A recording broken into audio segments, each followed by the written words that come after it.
Bonsoir à tous, comment allez-vous? Passons aux informations, comment ça va? Comment se passe votre soirée ou peut-être même votre matinée? Merci de nous accompagner, que vous soyez en Espagne ou ailleurs dans le monde.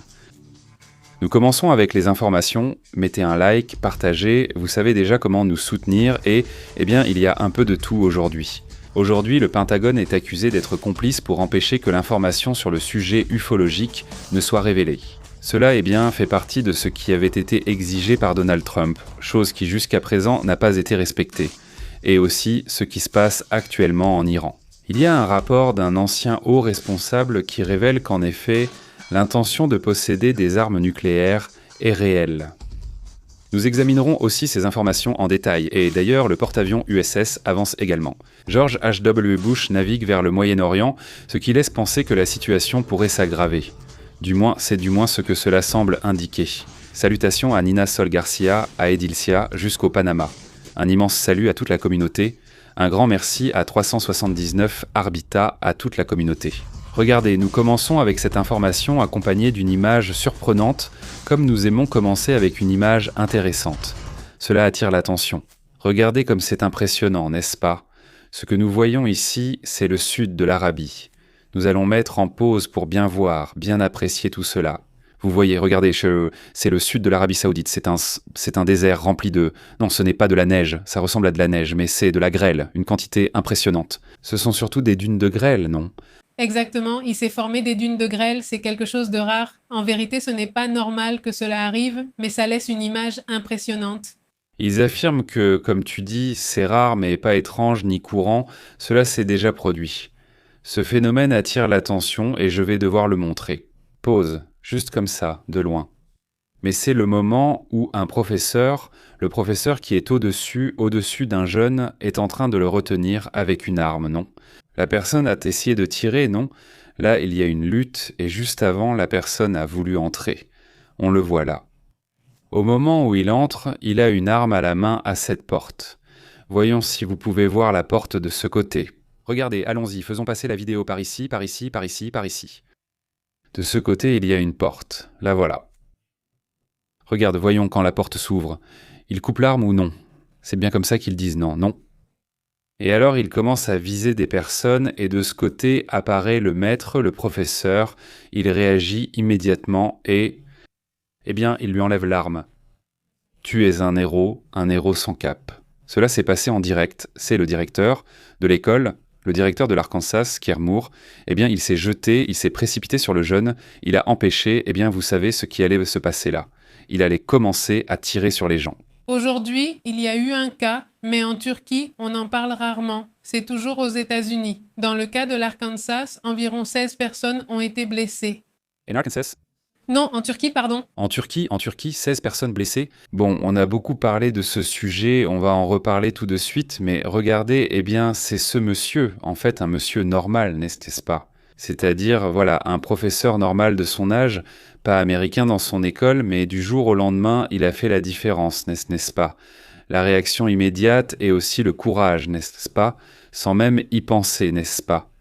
Il s'est dit, il vaut mieux prendre le risque et éviter un incident plus grave. Et la vérité, c'est qu'il y est parvenu. Il a eu des blessures légères, mais il n'a pas eu à tirer. C'est incroyable, non? Vraiment. Je tiens à saluer ce monsieur, et parfois il y a des héros partout. Kimur, héros du jour, c'est incroyable. Passons à autre chose. Cela s'est passé le 7 avril. Ce n'est que maintenant que nous voyons le rapport, mais c'est bien le 7 avril que cela a eu lieu. Maintenant, il montre l'image, c'est vraiment intéressant. Il y a un rapport qui attire mon attention avant de passer à d'autres sujets. Laissez-moi vous dire, l'image qu'il montre ici est très grande, alors je vais essayer de la réduire un peu pour qu'on puisse voir cet individu. Ce que nous allons présenter, c'est un Iranien. Le voilà, nous allons l'écouter. Évidemment, il parle en persan, donc nous allons en parler tout de suite après. Il est 1h15, le 26 février, nous sommes dans la ville de Montgomery. Ce que rapporte cet individu, c'est qu'il s'est produit ou qu'il est confirmé qu'il y a eu plusieurs explosions dans des voitures, c'est-à-dire des explosions ou des voitures piégées qui ont eu lieu à Téhéran, la capitale de l'Iran. Tout à coup, écoute, qu'il y a eu un attentat par là-bas, qu'il y en a eu un autre par là, évidemment contre certains individus, pas de grande importance, et cet individu, ce policier, il appartient plus qu'à la police, il fait partie de la milice Basij. Ce rapport, ce personnage, et je disais que tout était calme, oui, il y a eu quelques explosions, mais non, il n'y a pas eu de blessés. Non, les explosions sont comme ça, des explosions artisanales, c'est-à-dire on voit bien que c'est des gens, oui, la population qui est mécontente. Exactement, donc ce qu'il dit c'est ça, il dit non, il ne s'est rien passé, non, il n'y a pas eu de blessés, je ne sais pas quoi, mais ce qui s'est réellement passé, c'est qu'il y a plusieurs blessés et plusieurs morts. Et comment sait-on cela ? Eh bien, il circule déjà des extraits, disons des appels WhatsApp. Parmi eux, ils ont justement commenté sur le nombre de blessés et le nombre de morts. Et cela, non, cela ne porte pas la marque du Mossad. Ni non plus. Eh bien, ni de groupe militaire, ni rien de tout cela, c'est-à-dire des États-Unis ou quelque chose comme ça, selon ce qui est rapporté. Et cela, eh bien, on ne peut pas le confirmer. Mais ce que l'on pense, c'est qu'il s'agit déjà de mouvements internes, disons d'opposition, de personnes qui cherchent à attaquer les Basiji, les militaires. Ce n'est pas la première fois que l'on sait qu'il y a déjà des groupes armés à l'intérieur qui se révoltent. Donc, eh bien, si c'est le cas, cela pourrait être le début d'attaques internes pour renverser ou destituer le régime des ayatollahs, quelque chose qui devait arriver tôt ou tard. Il y a une énorme population qui veut déjà se libérer. Ils se sont déjà rendus compte que la stratégie fonctionne pour les ayatollahs afin de rester au pouvoir. Malgré la guerre, malgré tout. Si les gens voient de cela et veulent vraiment un changement, alors nous le verrons sûrement. Ils vont essayer de le mettre en œuvre, nous verrons ce qui se passe, mais cela pourrait être le signe, les premiers indices d'une rébellion. Je ne peux pas non plus parler de révolution. Rien encore, car cela n'est pas arrivé. Mais on voit des signes de possible rébellion. Nous verrons si cela évolue. Et tout de suite, eh bien, parlons de ce qui a été rapporté à propos de ce monsieur. Ali Motahhari, qui a été le vice-président du Parlement iranien en 2016 et 2019, et il fait une série de commentaires qui attirent beaucoup l'attention. C'est cet individu, si je peux le montrer à l'écran, c'est cet Iranien, un homme politique iranien assez reconnu, disons-le ainsi. Il a été un ancien haut responsable, il n'a pas eu de poste important dans son passé. Mais il fait une série de commentaires assez incroyables qui montreraient ou confirmerait ce qui a été soupçonné ou dit par les États-Unis, par Israël. Qu'il y a donc une tentative, une volonté d'obtenir des armes nucléaires. Quelle était la situation ? Que sait-on exactement ? Eh bien, une interview qui vient de refaire surface de cet ancien fonctionnaire qui s'appelle Ali Motahhari a suscité de l'inquiétude. Il a admis que l'Iran cherche effectivement à construire une bombe nucléaire depuis le début et, eh bien, ces déclarations brisent un récit, car il faut rappeler que cet Ali Khamenei avait soi-disant une loi, une de ces lois qu'ils instaurent, n'est-ce pas? Oui, selon laquelle, avec une fatwa, il ne fallait pas construire de bombe nucléaire. Eh bien, avec cela, il admet que si cette fatwa était recherchée, peut-être qu'elle n'existait pas, ou peut-être qu'il ne la suivait tout simplement pas, et donc cela brise ce récit qu'il répète depuis des décennies. Eh bien, le plan nucléaire, connu sous le nom de plan Amat, d'après ce que l'on sait, incluait le développement d'ogives allant jusqu'à 10 kilotonnes, soit près de la puissance d'Hiroshima. Le projet a avancé grâce à des essais, des simulations et des technologies de missiles comme le Chabad, ou plutôt le Shahjad 3, montrant un développement déjà structuré et sérieux. Cependant, le programme a partiellement échoué lorsque des fuites ont révélé des installations secrètes, provoquant des sanctions internationales. C'est là qu'a été l'échec. L'échec, c'est qu'on nous a découvert, tout simplement. Exactement, mais d'après lui, ils ont continué à progresser technologiquement, enrichissant l'uranium, développant les centrifugeuses et réalisant des simulations nucléaires. Des experts ont également souligné que le pays a atteint des niveaux critiques avec un enrichissement proche. Ici, nous en parlons à 60%, ce qui ne sert à rien pour l'utilisation civile, mais qui te rapproche déjà, il ne te reste qu'un petit pas pour passer au domaine nucléaire. C'est complètement fou. Et bon, passons à d'autres sujets également importants. Je voulais juste vous signaler un détail qui attire beaucoup mon attention sur la chaîne. Nous avons découvert que sur environ 1 million de personnes différentes qui nous rendent visite chaque mois, c'est-à-dire chaque mois, il y a à peu près entre 3,5 et 5 millions de visites à peu près. C'est ce que reçoit en général toute la chaîne par mois. Et cela a attiré notre attention.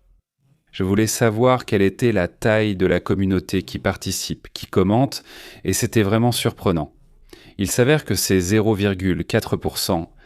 Sur le dernier mois, d'après les chiffres comptabilisés jusqu'à présent, cela représente environ 1 million de personnes différentes. C'est-à-dire une même personne peut venir 2, 3, 4 fois faire 2, 3, 4 visites. Donc on peut dire que ça fait 3 ou 4 millions de visites par mois. Mais 1 million de personnes différentes nous rendent visite. Et c'est tout. Il y en a seulement plus de 4000 qui écrivent, c'est-à-dire qui commentent, écrivent, participent, disons. Donc ça attire beaucoup mon attention. Je sais que la majorité, d'après les statistiques que nous donne YouTube, l'immense majorité a 55 ans ou plus. C'est aussi un sujet qui attire mon attention. Ils sont plus âgés que moi et ça, c'est vraiment appréciable. En fait, la majorité de ceux qui sont ici dans la communauté ont entre 55 et 65 ans. Ça aussi, c'est surprenant pour moi.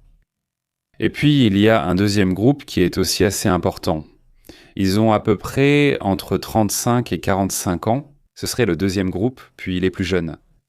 Oui, c'est très intéressant ça. Aussi, la majorité de notre public maintenant nous regarde depuis les États-Unis. C'est aussi un sujet très intéressant. On nous regarde beaucoup en Espagne, en Colombie, au Mexique. Évidemment, c'est la deuxième place et ce n'est pas là. Il me semble que c'est la Colombie, puis l'Argentine et l'Espagne, à peu près à égalité. Mais c'est intéressant qu'il y ait peu de participation en ce qui concerne les commentaires. Donc, je le comprends parfaitement. Beaucoup nous regardent déjà à la télé ou nous regardent pendant qu'ils travaillent, qu'ils font de l'exercice. Vous pouvez soutenir la chaîne en mettant un j'aime, partageant ou écrivant, même une fois par semaine. Dites-vous, aujourd'hui, j'écris à Pépé pour l'envoyer. Même si c'est juste un bonjour, savoir que vous êtes là, ou un salut, n'importe quoi. C'est vraiment apprécié. Donc, je ne vous dis pas au revoir. N'hésitez pas à donner un coup de main. C'était vraiment une découverte de voir que vous êtes là chaque semaine. C'est assez impressionnant. Dario dit « J'ai 83 ans et je vous regarde. Merci beaucoup d'être ici. » Un énorme salut à Dario Tellez, et il y a beaucoup de gens plus âgés que nous. Et ça, c'est vraiment un honneur pour nous, et aussi une fierté pour la chaîne, que ce soit un contenu qui touche beaucoup de personnes adultes, et ça, on adore. Et bon, je sais que beaucoup ne commentent pas. Je veux dire, moi, je fais partie de ceux qui ne commentent pas. Je fais partie de ceux qui regardent beaucoup de vidéos sur YouTube, ceci et cela. Et je commente rarement. Honnêtement, maintenant, j'essaye aussi de faire l'effort de commenter quand il s'agit d'une chaîne ou autre. Tu sais, aujourd'hui, je suis resté pour la vidéo. Ça m'a plu, peu importe, mais il faut faire un petit effort. C'est ce qu'on aimerait. Au moins, ce n'est pas difficile et ça nous aide beaucoup de savoir que vous êtes là. Et puis, en second lieu, ça nous motive un peu à continuer à faire ce contenu. Donc merci beaucoup pour ça. Et merci beaucoup à toute la communauté des personnes de la 80aine, de la 70aine et de tous âges qui nous regardent ici. Merci beaucoup. Il dit « Passons à autre chose. Les actualités concernent une tranche d'âge. Il demande si tu parleras de jeux ou d'animes. Oui, bien sûr, mais pas autant que ça. Parce qu'il y a une communauté très jeune, il y a pas mal de jeunes, mais d'après ce que je comprends, la majorité, non, la majorité ce sont des adultes. Et c'est super, c'est vraiment génial. J'ai ça comme une passion depuis littéralement mon enfance. J'aimais déjà le sujet de l'information internationale. Spécifiquement, je l'apprenais dans les bandes dessinées quand j'étais enfant et je l'apprenais dans la section internationale. Au moins, moi, je ne regardais pas le sport ni toutes ces autres rubriques. Non, je sais que beaucoup de jeunes peuvent être intéressés, mais ce qui est bien, c'est la diversité d'âge. Il y en a de tous âges. Avant, c'était aussi en grande majorité des hommes, puis après, pendant la pandémie, c'était l'inverse. Pendant la pandémie, c'était une énorme majorité de femmes. Et maintenant, c'est équilibré, c'est équilibré. Ça aussi, ça nous interpelle beaucoup. Comment, avec le temps, ça bouge un peu, mais bon, une petite nouvelle. Passons à d'autres sujets, parce que... Le porte-avions des États-Unis, l'USS George H.W. Bush, est en train de naviguer et on savait qu'il se dirigeait vers le Moyen-Orient. Il allait mettre du temps. Rappelez-vous qu'il venait des États-Unis, cela prendrait du temps. Le navire nucléaire a déjà été aperçu au large de la Namibie. Allons à la carte. Ce n'est pas celle qui a brûlé. Non. C'était le porte-avions Gerald Ford, mais celui-là était déjà en opération. S'il est en opération, celui-ci est parti il n'y a pas longtemps de Virginie, si je ne me trompe pas. Et l'autre, c'est le porte-avions Abraham Lincoln. Il est du côté de la mer d'Arabie. L'autre est dans la mer Méditerranée. Et celui-ci est donc en route en Namibie, en face de la Namibie, c'est là qu'ils l'ont vu. C'est le dernier rapport qu'on a. Nous allons chercher la Namibie, car en vérité il est là. Il ne manque pas, il lui reste encore un moment. Il est par ici. Il dit longer encore le cap de Bonne-Espérance. Eh bien regardez, il est parti des États-Unis. Ouh, Où est-ce que c'est? Virginie est ici, de ce côté-ci de l'Est. C'est à l'Est. Voilà. Il est parti de Virginie il y a quelques jours et elle avance, elle avance, elle avance à travers tout l'Atlantique et on la voit comme ça par ici. Tu vois, ce n'est pas si fou que ça à notre époque. Je veux dire, une grande quantité d'informations est révélée sur les réseaux. Il n'y a pas d'autre moyen. C'est aussi pourquoi les États-Unis ont attaqué l'Iran en juin. Ils craignaient beaucoup ça aussi, dans là. Ce sont les bombardiers qui ont fait ça. Des rapports mentionnent que des gens ont commencé à voir les bombardiers, sauf que... Ils étaient nombreux, mais sont partis dans tous les sens. Commencer.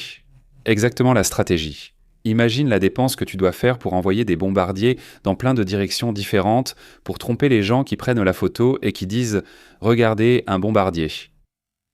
Quand tu vois plusieurs bombardiers aller dans la même direction, tu penses à une attaque, mais là-bas ils ont brouillé les pistes et nous ont surpris en partant dans différentes directions.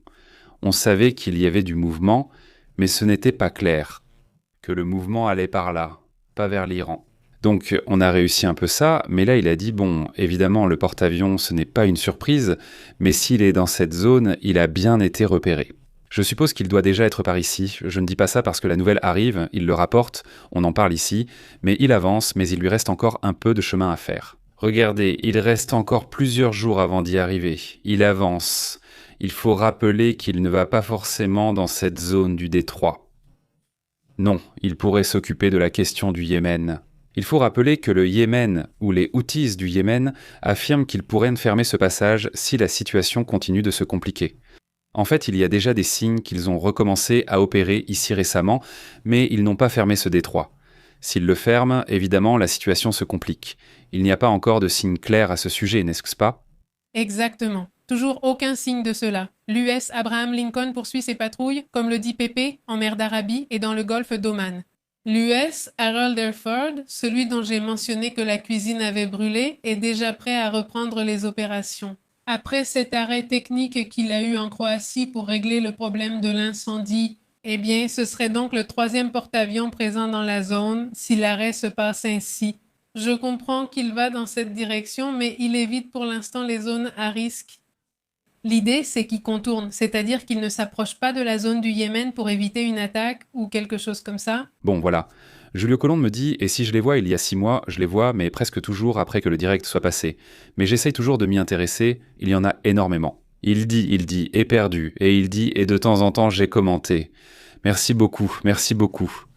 Non, on comprend parfaitement. Oui, en fait, ça nous est déjà arrivé plusieurs fois que des gens qui nous regardent, qui nous voient dans la rue, nous arrêtent. « Eh, tu es Pépé Dios et c'est moi » et alors il me dit « Non, eh bien, je t'ai vu il y a 1 an, il y a 2 ans, peu importe. » Et je lui dis « Bon, et tu es là dans les commentaires ?»« Non, je ne commente pas. » En fait, presque toujours, quand on croise des gens dans la rue, ce sont des gens qui ne commentent pas ce genre-là.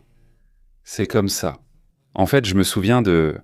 Bon, c'était juste un cas, il y avait quelqu'un qui nous regardait depuis 2 ans, et il disait qu'il n'était pas abonné parce qu'il n'avait pas de compte Gmail, donc il ne pouvait pas s'abonner, mais il nous regardait quand même depuis 2 ans, donc ça c'était déjà un record. C'est bon, il dit. Il dit Madagascar pour le joueur, comme un État. Salut Amanda, bonjour. Salutations. Silic, Ruben, merci à toute la communauté. Passons à d'autres sujets importants, il y a encore autre chose à ce sujet. C'est la première fois dans l'histoire que 3 porte-avions se trouvent dans la même zone sans précédent. Ah, mais cela fait partie de l'histoire, disons, de ce point. Bon, passons alors à ce qui se passe avec cette accusation contre le Pentagone. Passons à ce sujet.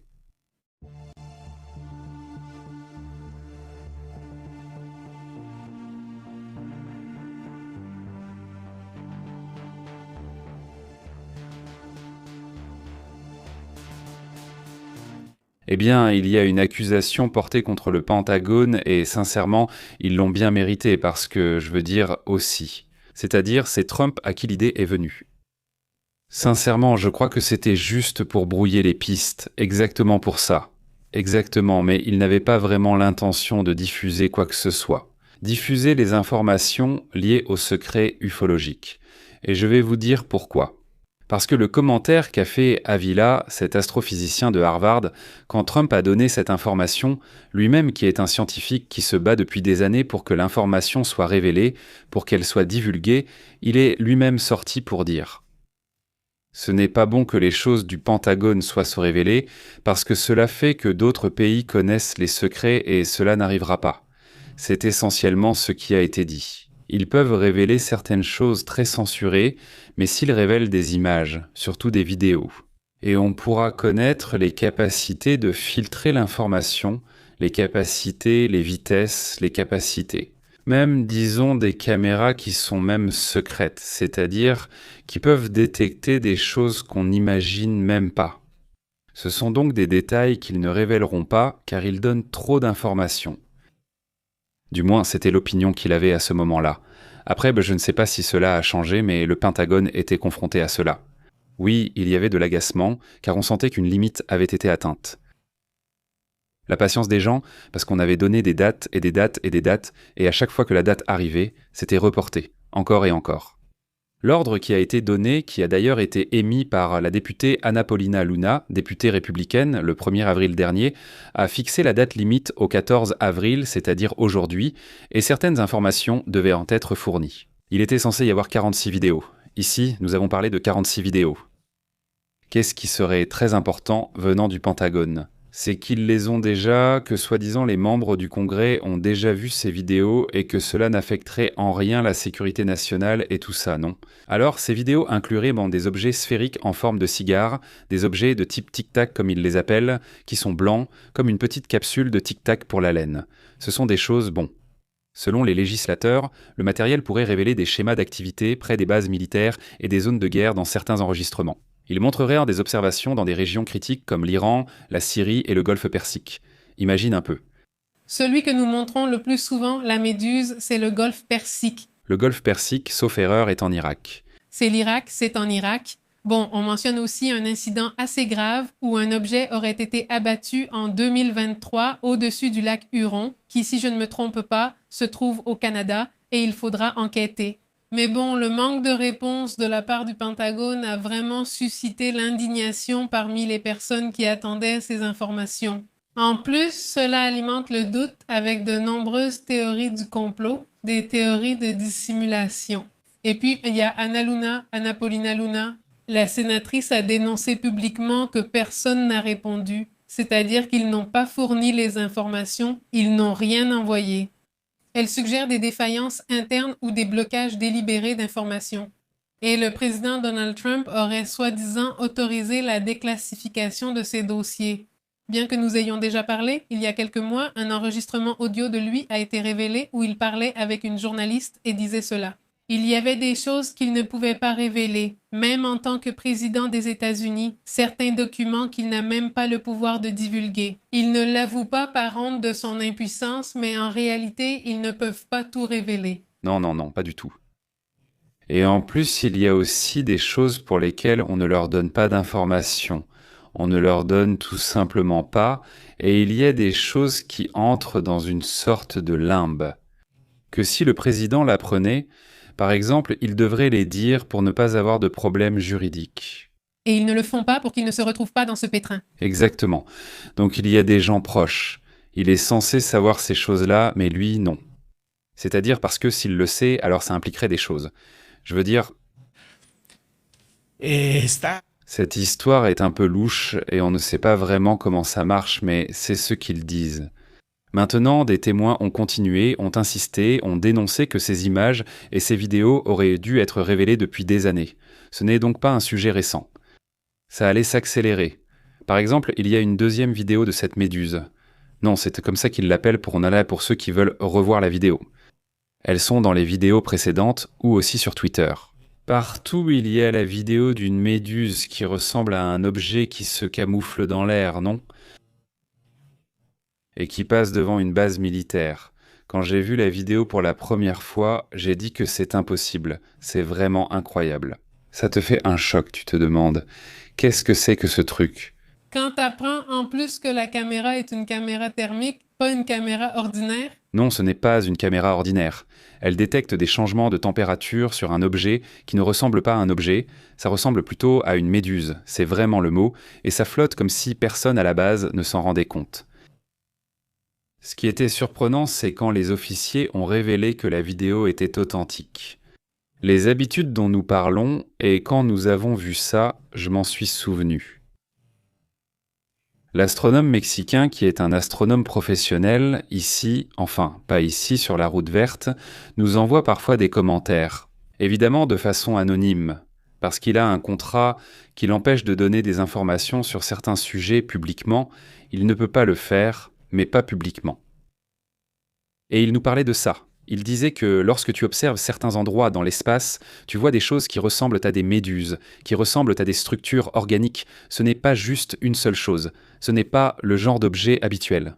Exactement, ce n'est pas l'objet typique. Tu vois aussi des choses comme ça, tu te dis... En fait, il nous a raconté que ce chevalier noir, tu te souviens qu'il y a comme un objet.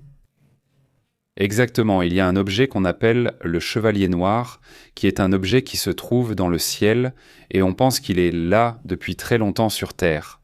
Non, c'est une sorte de sonde qui apparaît soudainement à différents endroits, sans que l'on sache exactement ce que c'est. Et il disait qu'il n'y en avait pas qu'un, mais d'après ce que racontent les astronomes, il y en aurait trois. Trois de ces objets, soi-disant. Qui sait? Non. Mais l'idée qu'il y a quelque chose de plus m'est restée en tête, qui apparemment semble être organique et tout ça. Et puis ce que dit Tim Burchett. Non, oui, il a été super actif tout ce mois-ci. Le député Tim Burchett dit que ce qu'ils ont vu changerait fondamentalement tout. C'est aussi simple que ça. Ça ne changerait pas. Les choses telles que nous les concevons, et si nous remontons encore plus loin.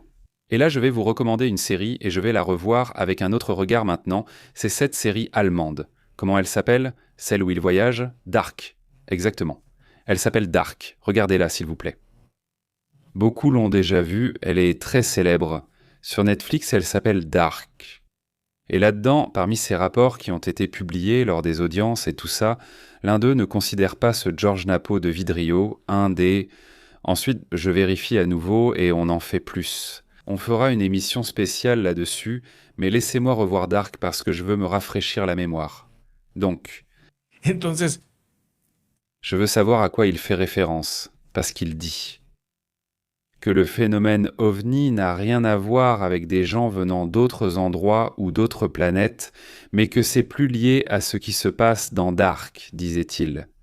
Et il faut se rappeler que Dark est une sorte d'expérience où ils changent le temps, vont et viennent à différentes époques et modifient les réalités, sans pour autant changer la réalité, en théorie.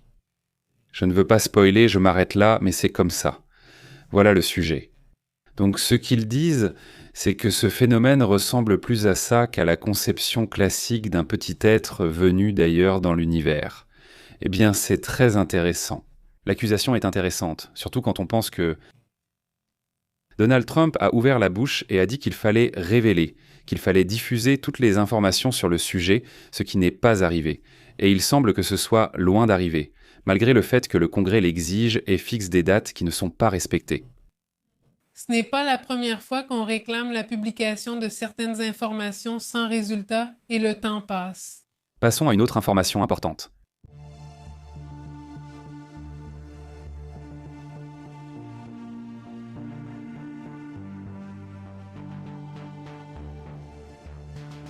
Les autres sujets également intéressants qui attirent l'attention aujourd'hui. Tout d'abord, regardons cette image qui surprend aujourd'hui de ce J.D. Vance lors d'un événement censé rassembler beaucoup de monde. C'est un arrêt. Le fameux Turning Point. Regardez à quoi ça ressemble. J.D. Vance est en train de parler. On l'écoute au fond. Vance. Est censé être un événement qui... Juste l'événement. C'est-à-dire, il n'y a personne à l'événement. Il y a très très peu de monde dans le centre. Ça, évidemment, a attiré l'attention aujourd'hui. Et parmi ces commentaires, il s'est passé ceci. Écoutons ce moment où il crie à la foule, à quelqu'un dans la foule. Écoutons. Comme l'administration qui a résolu le problème, mais la presse, le président, le... Excusez-moi, monsieur. D'accord, tout de suite, d'accord. Il dit à une personne qui était dans le public, il lui dit « Tu es un assassin d'enfants ». Ceci pour soutenir la guerre en Iran, pour soutenir la situation en Israël et ce qui s'est passé à Gaza. Nous savons qu'il lui fait une critique assez dure. Il dit, moi, ici au Chili, il dit à quelqu'un qui est là, il n'y avait pas beaucoup de monde et les gens qui venaient, eh bien, évidemment, certains l'applaudissaient, bien sûr, mais il y avait aussi des gens contrariés. Il y a des gens très contrariés. En ce moment, dans certains groupes qui soutenaient Trump, et quand ils l'ont vu habillé en Jésus, se comportant comme s'il était miraculeux. Ça, c'était la goutte d'eau qui a fait déborder le vase. Voyez tout ce qu'il a fait de terrible. Il se trouve qu'une photo, un mème ou quelque chose du genre, eh bien, si c'est déplacé, honnêtement, je veux dire, c'est logique, non? Mais bon, que ce soit ça qui génère le plus de colère. Non, non, pas tout le reste, pas tout ce qui se passe avec l'affaire. Non, non, pas ça. Je veux dire une image publiée par lui-même, et il a reconnu l'avoir publiée. Donc il s'avère que, et en plus l'explication qu'il donne c'est que non, non. Je me suis mis là comme si j'étais un médecin en train de soigner. Non, non, ce n'est pas vrai. Oui, il prend vraiment tout le monde pour des idiots. C'est évident ce qui se passe. Et c'est tellement flagrant que la réaction de ce Michael Johnson ou Mike Johnson, celui du Congrès, le président des États-Unis, montre clairement son agacement à cause de ça. Oui. Il s'est énervé car il essaie toujours de le justifier. Exactement. Il a évité d'en parler et a dit « oui, je lui ai parlé tout de suite ». Il dit « quand j'ai vu l'image et qu'il l'a expliqué, je lui ai dit « je crois qu'ils ne le comprennent pas comme ça » et alors il l'a soi-disant retiré, c'est-à-dire comme s'il disait merci. Il l'a retiré. Il l'a retiré parce qu'il ne retire jamais rien qui vient de lui. La vidéo d'Obama et celle-ci, en général, il ne retire jamais rien. Mais c'est génial dans le sens où c'est toujours un expert pour attirer l'attention. Tu te dis, bon, ça c'est un pouvoir. C'est que vraiment, enfin, c'est un pouvoir. Je veux dire, non, je ne le dis pas dans le bon sens. Je pense que c'est dans le mauvais sens. Mais tout le monde a un talent, et je pense que son talent à lui, c'est de faire le buzz. Il y a des gens qui font des études, qui font de la recherche pour voir comment fonctionne la viralisation. Au moment où tu crées un contenu. Comment ? Parce que si je dis, si quelqu'un avait la formule, eh bien il le ferait et tout serait viral, tout serait viral. Enfin non, ça ne marche pas comme ça. Mais il semble avoir une capacité extraordinaire de faire des choses dont tout le monde parle. Il y a pas mal de personnalités qui font ça. Enfin, ici au Mexique, cet angle était comme ça. C'est-à-dire, il faut se rappeler de quoi parlaient les politiciens ici pendant des années. Les médias, tous à gauche, un peu à droite, un peu de ce que tu veux. Tout le monde parlait de ce que disait AMLO avant qu'il ne devienne président. Bien avant, il avait la main mise sur l'information et les autres. Tous les autres, tout le reste. Il ne faisait que réagir à lui. Donc, quand il n'était pas président. Pourquoi dois-tu toujours réagir à tout ce qu'il dit ? Pareil pour Calderon, pareil. Je veux dire, tu te demandes quelles sont ses capacités. Il y a peu de personnes, non ? Ce Milei est aussi un personnage doté de cette capacité, mais pas davantage. Tu comprends dans le sens où il est tellement extravagant qu'il n'y a pas moyen qu'il ne capte pas l'attention. Il est trop extravagant, vraiment trop. C'est déjà quelque chose de surréaliste, n'est-ce pas ? Je veux dire, il crie, il chante, il dit des grossièretés. Il passe vraiment au niveau le plus bizarre de tous. Pour moi, c'est le plus bizarre de tous dans ce sens-là. C'est impressionnant, les capacités des politiciens. De nos jours, ils attirent vraiment l'attention. Avant, c'était d'autres types. Maintenant, ils attirent derrière l'attention. Donc, ce n'est pas comme ça. Je me souviens de ce personnage, de Retour vers le futur. Tu te souviens de celui qui frappait Bœuf Biff ? Mais dans lequel est-ce qu'il se transforme en glace ? Il y avait Trump. Tué. C'est basé sur Trump. Bien sûr, bien sûr. C'est basé sur Trump en tant qu'homme d'affaires, alors qu'il ne l'était pas. Ouais, il a toujours été comme ça. Il a toujours été super extravagant. Il a toujours voulu attirer l'attention. Donc c'est basé sur ce Trump-là. C'est pour ça que je vous ai beaucoup recommandé ce documentaire sur Roger Stone sur Netflix. S'il vous plaît, regardez-le si le sujet de la communication et de la politique vous intéresse. Regardez le documentaire sur Roger Stone, parce que sa théorie de la communication politique, c'est que la seule façon d'obtenir quelque chose dans la vie, c'est d'être célèbre. C'est vraiment étrange, mais il s'agit de devenir célèbre, peu importe la raison. Ça n'a pas d'importance. En gros, peu importe pourquoi. C'est pour ça que tu as vu Trump à des moments dans le catch. Tu l'as vu ? C'est-à-dire, où qu'il soit, quoi qu'il fasse, il fait n'importe quoi pour attirer l'attention. En gros, non. Alors, c'est pour ça cette histoire de Jésus, de Trump Jésus, c'est une étape encore plus bizarre, la plus folle de toutes, où tu as une guerre là-bas. Tu as une situation interne très grave, tu as trop de problèmes. Je pense que cela est apprécié dans de nombreux pays. Au Mexique, je pense que c'est apprécié car on se dit « il s'occupe dans d'autres choses, alors ne t'occupe pas de nous, plus tu es occupé là-bas ». Regarde, tout est parfait, tout est excellent, sinon c'est vraiment intense. Ce n'est pas une période où il veut se mêler de tout. C'est-à-dire, aujourd'hui, il se mêle des politiques de vente de pétrole de l'Angleterre. L'Angleterre en mer du Nord, c'est-à-dire en disant aux Anglais « non, vous ne devriez pas permettre l'extraction de pétrole », alors que ce n'est même pas ton territoire, ni ton continent, ni rien. Donc, s'ils veulent extraire du pétrole ou non, c'est vraiment leur affaire. En plus, au final, ça ne t'arrange même pas parce qu'au final, ils achètent. Ce serait donc un autre. Un rival qui vendra aussi plus de pétrole, comme toi. Nous savons qu'il s'occupe de tout. Exactement. En fait, aujourd'hui, un sondage est sorti où il disait que plus de la moitié des Américains pensent qu'ils commencent déjà à perdre la tête en cours de route. C'est-à-dire, il n'est pas équilibré dans sa façon d'agir. Il agit de manière un peu impulsive, enfin, même très impulsive. Oui, eh bien ce qu'ils commentaient hier au Congrès. Je ne sais pas si tu as vu la lettre qu'ils ont envoyée au Congrès. En fait, on en a parlé pendant le direct, mais comme tu n'as pas pu voir le direct, on a fait un petit direct de 10 minutes dans l'après-midi avec plusieurs extraits dont j'étais sûr qu'on n'aurait pas le temps de discuter maintenant. Parmi eux, il y a une lettre envoyée par des économistes, des psychologues, des experts dans de nombreux domaines. Ils envoient une lettre au Congrès dans laquelle ils demandent au Congrès de le faire évaluer par des psychiatres et des psychologues experts. En gros, parce que le niveau de choses étranges qui se passent est déjà trop grave. Et ils se demandent, la stabilité psychologique? En gros, non. Ils le demandent au Congrès pour qu'il y prête attention. Ils l'ont évidemment envoyé à tous les membres du Congrès. Voyons si, ils osent lui faire passer et lui dire « Ou, tu sais quoi, tu dois passer… » Un test psychologique? Psychologique, et bon… Aujourd'hui, je lui faisais passer. Il a joué le rôle de Jésus et il disait « Qu'en penses-tu? Fils, la vérité, c'est que je n'ai rien à dire. Je devrais consulter un psychologue, dit-il, car je suis resté sans voix en voyant cette publication. Alors, qu'est-ce que t'en dis? Qu'est-ce que t'en dis? Je veux dire, qu'est-ce que tu peux commenter? Et à ce stade, ce n'est pas très, c'est vraiment incroyable. Mais bon, passons à plusieurs sujets, parce qu'il y a des réactions à ce qui se passe au Moyen-Orient.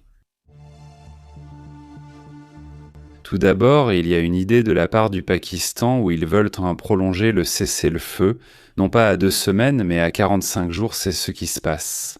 Eh bien, le Pakistan demande la prolongation du cessez-le-feu pour 45 jours, et voilà. C'est ce qu'a rapporté une source diplomatique pakistanaise qui a déclaré qu'Islamabad est en contact avec plusieurs parties depuis que l'accord n'a pas été conclu ce week-end, cherchant un consensus pour prolonger la trêve et ainsi reprendre les contacts au niveau technique entre Washington et Téhéran. Il faut rappeler qu'il est supposé que dans les prochains jours, peut-être dans 45 heures, cette réunion pourrait avoir lieu. On parle de cette idée, n'est-ce pas? Cette source a également ajouté que les intermédiaires aident à faciliter les échanges entre les deux parties sur les questions en suspens. Alors, disons que ce serait très bien d'avoir cette prolongation de 45 jours pour clarifier tous les sujets. Eh bien, je dis que tout ce qui permet de gagner du temps face à un conflit, c'est intéressant, au bout du compte. Eh bien, l'idée, c'est de négocier. C'est ça l'idée. Maintenant, il se passe d'autres choses en interne. Je pense qu'il y a aussi, une opération, même d'opposition plus forte, qui n'aurait peut-être pas de lien avec Reza Pahlavi.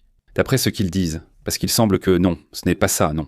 Ça a été un personnage qui a réussi à rassembler tous les Iraniens, ce qui est aussi difficile. C'est ce qu'on observe actuellement. Passons à un autre sujet également important. Il y a autre chose. Donald Trump a fait un commentaire aujourd'hui. Il a eu une interview avec Fox, avec cette journaliste qui s'appelle Maria Bartiromo, qui est très pro-Trump, où il affirmait que la guerre avec elle était déjà terminée. C'était le commentaire. En fait, il me semble que l'interview n'est même pas encore sortie, mais elle fait ce commentaire en sortant de l'interview et elle me disait « Il n'a pas arrêté de me dire que la guerre était déjà terminée ». On va voir si l'interview sort. Si l'interview sort, tu te demandes de quoi il s'agit. C'est pour ça, même ceux de Fox News. Et maintenant, un peu déconcerté? Déstabilisé, et un troisième porte-avions part vers le Moyen-Orient, comme tu le dis. Parce que s'il ne revient pas, ça ne comptera pas. C'est-à-dire, il revient. Alors pourquoi dépenser autant? Je ne dis pas encore. Et les porte-avions, eh bien, ils ont ce système nucléaire et, en théorie, ils sont économiques. Entre guillemets, une énorme quantité de nourriture qu'ils jettent, c'est impressionnant. Et en plus, ça met plus de tension dans la zone. C'est-à-dire, avoir un troisième porte-avions là-bas, c'est presque déjà, eh bien, c'est une guerre beaucoup plus étendue. Maintenant, Ahora, passons à un autre sujet, passons aussi à une autre affaire intéressante.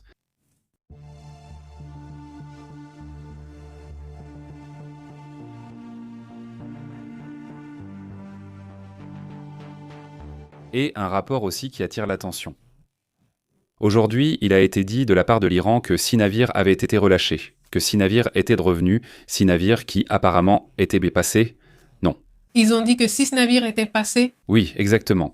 6 navires étaient là passés par le détroit d'Ormuz, 6 navires iraniens et en gros comme pour dire que les États-Unis ne bloquent rien. Non, mais maintenant le commandement central des États-Unis répond. Ce sont des affirmations directes, mais il dit que non, que les 6 navires sont tous repartis, qu'il n'y a eu aucun navire iranien qui a traversé. C'est ce que dit en ce moment le commandement central. Ils assurent que pendant les premières 24 heures de l'opération du détroit d'Ormuz, aucun navire n'a réussi à franchir le blocus imposé par les États-Unis. Cela s'inscrit dans le mouvement qu'ils mènent, d'ailleurs 10 000 marines selon ce qu'ils ont déclaré. Autrement dit, fondamentalement, l'opération pour eux, du moins, j'insiste d'après eux, eh bien c'est un succès dans ce sens. C'est-à-dire que personne n'a supposément osé traverser la zone. Ce n'est pas ce que je dis. Exactement. Selon eux, les autorités militaires assurent que la mesure est appliquée de manière impartiale à tous les navires, quelle que soit leur nationalité, qui tentent d'entrer ou de sortir du port d'Iran, y compris ceux qui se trouvent dans le golfe Persique et dans le golfe d'Oman lui-même, mais là aussi cela affecte aussi les pays du Golfe, non. Oui, je suppose que oui. Enfin là, c'est vrai que bon. Je lui avais déjà dit tout à l'heure que je ne voulais pas qu'il le fasse, car s'il ferme celui du Yémen, plus rien ne passera. Non, exactement. C'est que, en fait, la menace existe et les tyrans ont tenu leur menace. Jusqu'à présent, c'est vrai, ce que tu dis. Oui. Les États-Unis continuent de fermer la zone. Si c'est vrai qu'ils la ferment, eux aussi vont fermer l'autre. Et là, accroche-toi, je ne sais pas comment ils vont faire. Bon, voilà comment ça se passe par là-bas. Comment vas-tu, Martin Roble, Perla, Guillermo? Comment vas-tu? Très bien. Bon, quoi d'autre? Quoi d'autre se passe-t-il par là-bas? Sur le sujet de l'Iran, il me semble que c'est déjà fini pour nous. Bon, il y a un commentaire de sa part de celui-ci. Comment il s'appelle déjà? Mais un homme politique. Laisse-moi voir le nom de Ted. Cruz. Oui, eh bien Ted Cruz, où il affirme que Cuba aurait soutenu la Russie dans la guerre en Ukraine. Eh bien, ce que nous savons, c'est que je dis ça. Des images montrent que des Cubains ont été envoyés combattre en Ukraine, certains pensant aller travailler comme maçons. Peut-être étaient-ils déjà informés, non? Mais bon, selon ce qu'informe Ted Cruz, Cuba aurait envoyé 5000 combattants pour la guerre entre la Russie et l'Ukraine, d'après les registres publics. Il ne prouve pas que la Havane ait officiellement envoyé tous les combattants. Cependant, il existe des indices significatifs que le régime Trolero a permis ou facilité sélectivement ce flux en toute connaissance de cause. Si le régime cubain n'a pas réussi à protéger ses citoyens pour qu'ils ne soient pas utilisés comme des pions dans la guerre entre la Russie et l'Ukraine, c'est le commentaire que fait aujourd'hui Ted Cruz sur ce qui se passe. C'est évident, non? Parce qu'au final, Cuba sait, elle te le dit. Si tu peux sortir ou non de l'île, en gros. Alors, s'ils vont en Russie, où est-ce logique qu'ils aillent? Eh bien, à la guerre ou pour se battre, ou dans les usines, parce qu'ils ont aussi une pénurie de main-d'œuvre masculine, car beaucoup ont dû partir à la guerre. Eh bien, il parle de cela ici. Il y a une sorte de tournée que l'Ukraine fait en Europe. Aujourd'hui, nous avons vu Zelensky avec Merz, le chancelier allemand, mais il apparaît aussi avec le Premier ministre de Norvège. Avec ce Støre, non? C'est lui qui est ici, et il a conclu plusieurs accords. Que s'est-il passé là-bas? Eh bien, ce que nous savons de l'Allemagne, c'est qu'elle a conclu un accord stratégique de défense. Elle a signé de nombreux accords de défense. Elle en a également conclu un avec l'Arabie Saoudite, un avec les Émirats, il me semble, et avec Oman pour la question des drones. Et donc, l'Allemagne et l'Ukraine ont signé aujourd'hui ce partenariat stratégique de défense qui vise la coopération militaire et technologique dans le but d'améliorer la capacité de défense aérienne des forces armées ukrainiennes. Voilà. Cet accord a été annoncé aujourd'hui à Berlin où l'équipe de Kiev était présente et où ils vont fournir des provisions, également des missiles, des logiciels, des systèmes de commandement, de contrôle, c'est-à-dire qu'ils ont partagé des informations, de la technologie, etc., ainsi que leur expérience. Il n'y avait pas d'expérience. Enfin si, il y en a. Et ça, c'est celui de Norvège? C'est celui de Norvège, oui. Parce que la Norvège leur avait promis des F-16, mais disons que ces F-16 devaient être réparés. Donc, maintenant, ils les ont déjà réparés, alors ils vont aller en Ukraine? Eh bien, ils sont là, ils sont en train de signer avec celui de Norvège.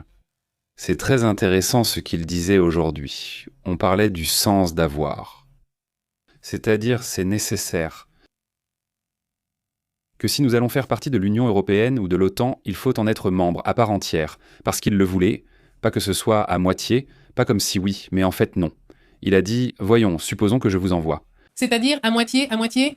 C'est-à-dire, comme tu veux, je vous envoie un soutien de défense et je vous l'envoie. Ou je l'envoie d'à moitié, eh bien non, n'est-ce pas? C'est-à-dire, si on va l'envoyer, on va le donner en entier. Comme s'il disait, c'est-à-dire comme si on avait déjà gagné notre place, non. C'est-à-dire comme pour dire, ou au moins nous nous battons pour gagner notre place.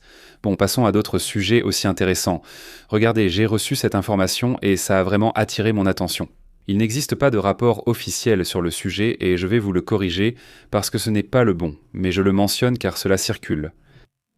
Et je dis, ici, il est écrit les pays avec le plus fort taux d'obésité infantile, comparaison 2018-2026. Je vous le dis, c'est faux, le rapport est incorrect, mais ça a attiré mon attention, j'espérais que ce soit vrai. Mais bon, ne les citons pas, même s'il n'y a pas de rapport officiel, parce que ça devrait être fait par l'OMS, qui sont ceux qui ont les données les plus récentes. Il y a quand même une estimation du pourcentage d'obésité infantile et tout ce sujet. Donc plus ou moins, si on regarde, c'est très loin de ce qui est dit là, que la Chine est en première place et que le Mexique est en 8e, en réalité le Mexique est bien plus bas. Beaucoup plus, beaucoup plus. Eh bien, je pensais que ça allait être plus élevé. Mais ce n'est pas non plus une si bonne nouvelle. Ne crois pas parce qu'en fait, il y a beaucoup d'îles du Pacifique où les taux sont exagérément élevés. Ce sont des pays où au maximum vivent 5000 personnes, et il y a énormément d'obésité dans ces pays. Non. Non, c'est bien fait. C'est calculé en pourcentage de la population, même si elle est petite. Exactement. Donc pour les premières places, peu importe. La position du Mexique est en dessous de celle des États-Unis. Ça c'est vrai. Ça m'a surpris car le Mexique avait un taux d'obésité infantile supérieur à celui des États-Unis à un moment. C'est l'exemple de l'obésité maximale. Non, normalement, être au-dessus de ça, c'était énorme. Maintenant, le Mexique est aussi en dessous. Ça fait des années qu'il y a beaucoup d'informations, beaucoup de culture, beaucoup de sensibilisation. Il y en a vraiment beaucoup. Leur alimentation a beaucoup changé. Je pense qu'il y a beaucoup de nourriture très nutritive, très bonne, de la cuisine mexicaine classique. Mange ça et ne mange pas. Ne mange pas les cochonneries qu'ils te vendent, comme les chips. Mais bon, le point c'est que la première place revient à Nauru, et les îles Cook, et Palau, et les îles Marshall, et Tonga, et Samoa, et la Micronésie, et Kiribati. Vanuatu, Fidji, ce ne sont que des îles qui ont des taux d'obésité extrêmement élevés, n'est-ce pas? Mais à part ça, voilà pourquoi. Ces chiffres sont très curieux. En dehors de ce sujet, la Chine n'a pas un taux d'obésité plus élevé que le Mexique, ni beaucoup plus bas. La Chine est bien plus bas que les États-Unis.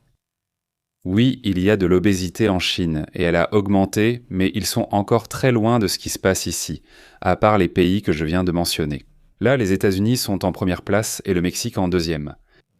Les chiffres restent très élevés, sans minimiser ces pays qui sont si petits que tu te dis. Donc en termes de population, ils ne comptent presque pas, n'est-ce pas? Il y a très peu de monde là-bas. C'est pourquoi ils sont souvent exclus des listes. Donc les États-Unis entrent en jeu en ne tenant compte que des pays de plus d'1 million d'habitants, inutile d'aller plus loin.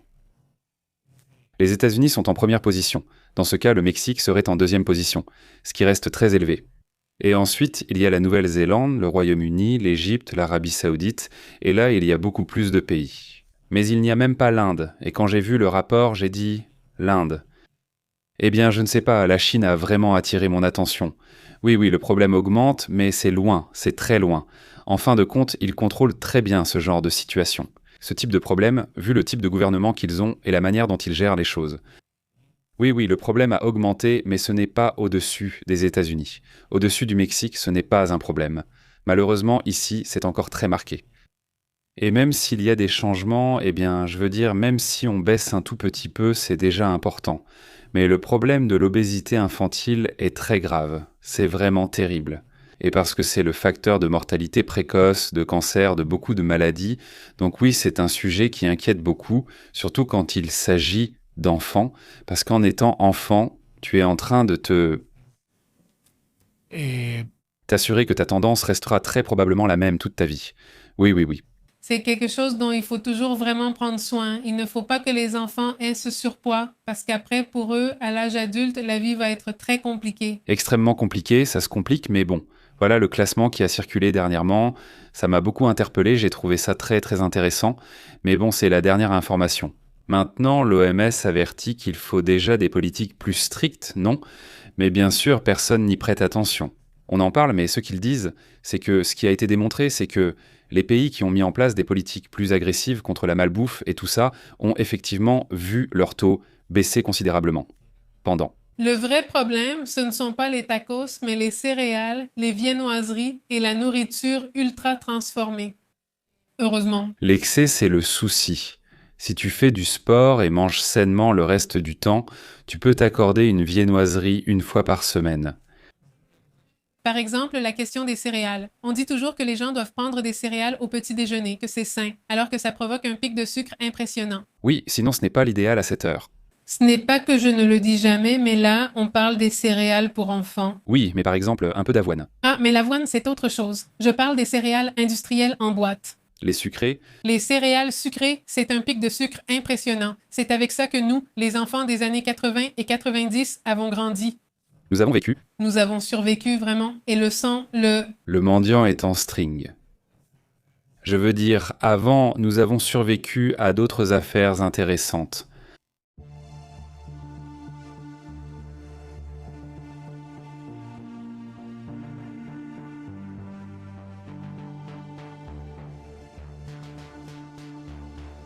Eh bien, il se passe quelque chose de très étrange aux États-Unis. Une femme française de 85 ans a été arrêtée par l'ICE. Cette femme était partie aux États-Unis, elle venait de déménager parce qu'elle s'est mariée avec un ancien petit ami des années 50, imaginez, ils étaient amoureux.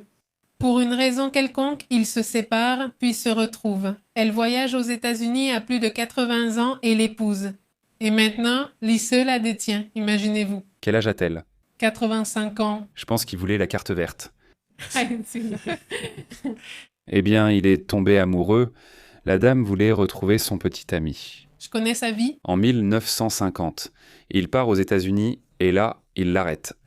Là, ils l'arrêtent, c'est-à-dire ils l'ont lavée, menottée, elle est détenue dans un centre de soins. Évidemment, la famille a déjà 86 ans d'histoire familiale. Madame, la famille est très inquiète pour sa santé car évidemment, c'est déjà une personne âgée. Les fonctionnaires du consulat français ont essayé d'obtenir sa libération, mais ils n'ont pas réussi. L'un de ses fils a déclaré au journal France que le service de l'immigration et du contrôle des douanes a traité sa mère comme si elle était une criminelle. Et pour nous, il est urgent de la sortir du centre de détention et de la ramener en France. Pour sa santé, elle ne tiendra même pas un mois dans les conditions actuelles de détention. Là-bas, ils ne font pas de distinction. Ici, il y a ceux qui viennent de pays européens, ceux qui viennent de pays d'Amérique latine, ils les traitent tous aussi mal les uns que les autres.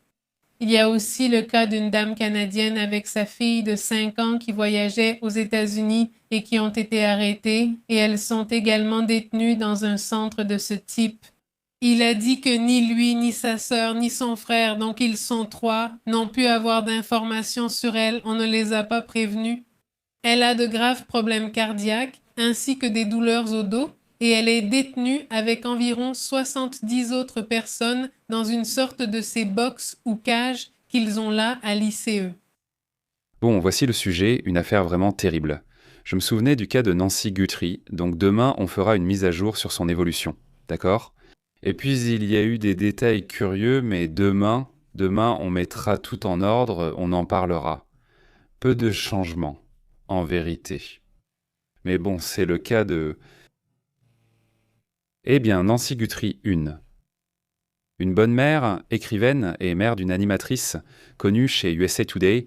Et bon, elle est toujours là, je ne sais pas si elle prend sa retraite, mais je me souviens aussi, vu son âge, qu'elle a aussi plus de 80 ans.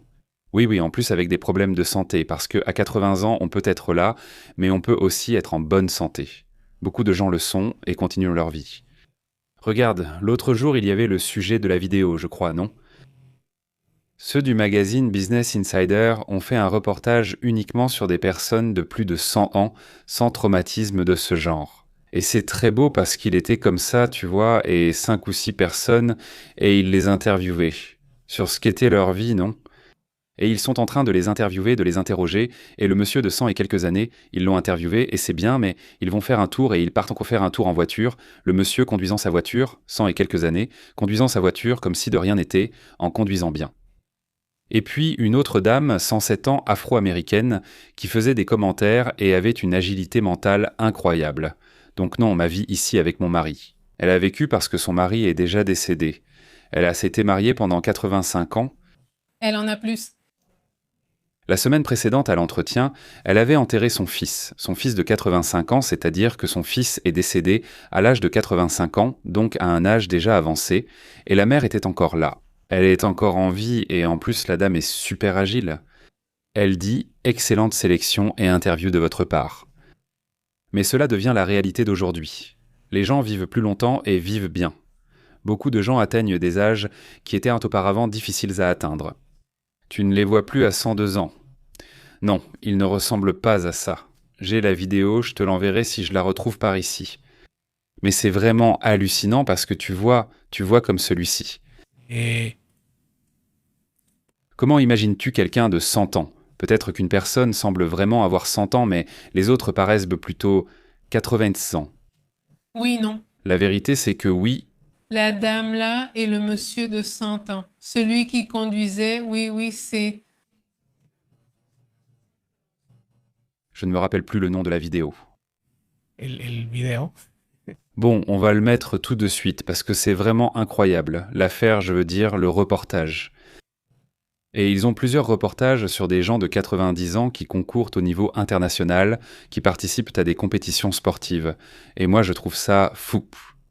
Bon, passons à d'autres sujets, d'autres thèmes également intéressants.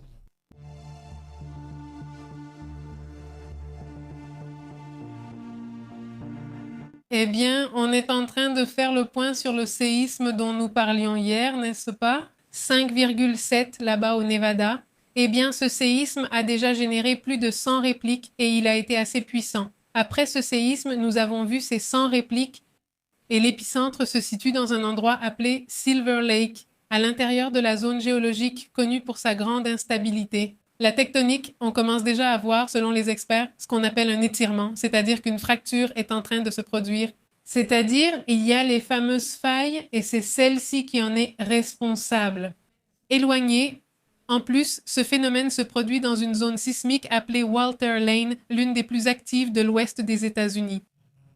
Je vais te donner une information très intéressante que je viens de trouver à l'instant. Combien de séismes as-tu dit ? Plus de 100. Plus de 100 si on compte d'ici, enfin, c'est-à-dire les derniers... Si on prend les 7 derniers jours, je suis remonté un peu plus loin pour voir comment c'était, mais sur les 7 derniers jours, il y a eu 151 séismes dans la zone. Sur les 7 derniers jours, eh bien, La question, c'est qu'on commence déjà à voir des fissures sur des parkings comme ceux de Walmart. 6100 personnes ont signalé avoir ressenti ce séisme, même dans des endroits aussi éloignés que Reno et en partie depuis la Californie. On en parle. Ce phénomène, donc, a suscité une certaine inquiétude quant à la possibilité d'un grand tremblement de terre à l'avenir. On considère que c'est, comme on dit, une bombe à retardement. Ce n'est qu'une question de temps avant qu'un grand séisme ne se produise aussi dans cette région. un big one. One pour partir. Mais pour neiger. Eh bien voilà, c'est le point intéressant. On analyse aussi s'il existe une autre raison, notamment humaine, expliquant ce séisme. Quelque chose dans une industrie qui pourrait avoir un impact sur ce qui se passe là-bas. Je comprends donc qu'en plus du Nevada, il y a des questions militaires, mais il doit aussi y avoir d'autres choses, des mines ou je ne sais pas. Enfin, qui sait, il faudrait vérifier là-bas. Mais pour ceux qui vivent près de la Californie, qui connaissent Reno, qui connaissent Carson City par exemple, cette zone, regardez, on va, s'éloigner un peu ici. C'est la zone pour ceux qui vivent dans la région. Vous pouvez aussi nous dire quel type d'industrie il y a là-bas pour voir si ça nous donne une idée de ce qui se passe dans cette zone. Je veux dire, à part l'aspect géologique, s'il y avait une autre raison. Surtout parce que le séisme est très superficiel, pas profond. Ils sont tous de magnitude 5,4. De 5,4 exactement. Ils ne sont pas très profonds. Cela peut être causé par des opérations géothermiques, l'exploitation minière ou l'injection de fluides souterrains comme la fracturation hydraulique. Eh bien voilà, c'est aussi une partie de ce que nous avons encore à régler, n'est-ce pas ? Passons donc aux commentaires et cherchons aussi cette image dont je vous parle, de ceci, comment on appelle ça quand c'est centenaire ? Centenaires. Centenaire, n'est-ce pas ? C'est comme la pièce, oui. Eh bien, si tu en as scène, tu es centenaire. Imagine.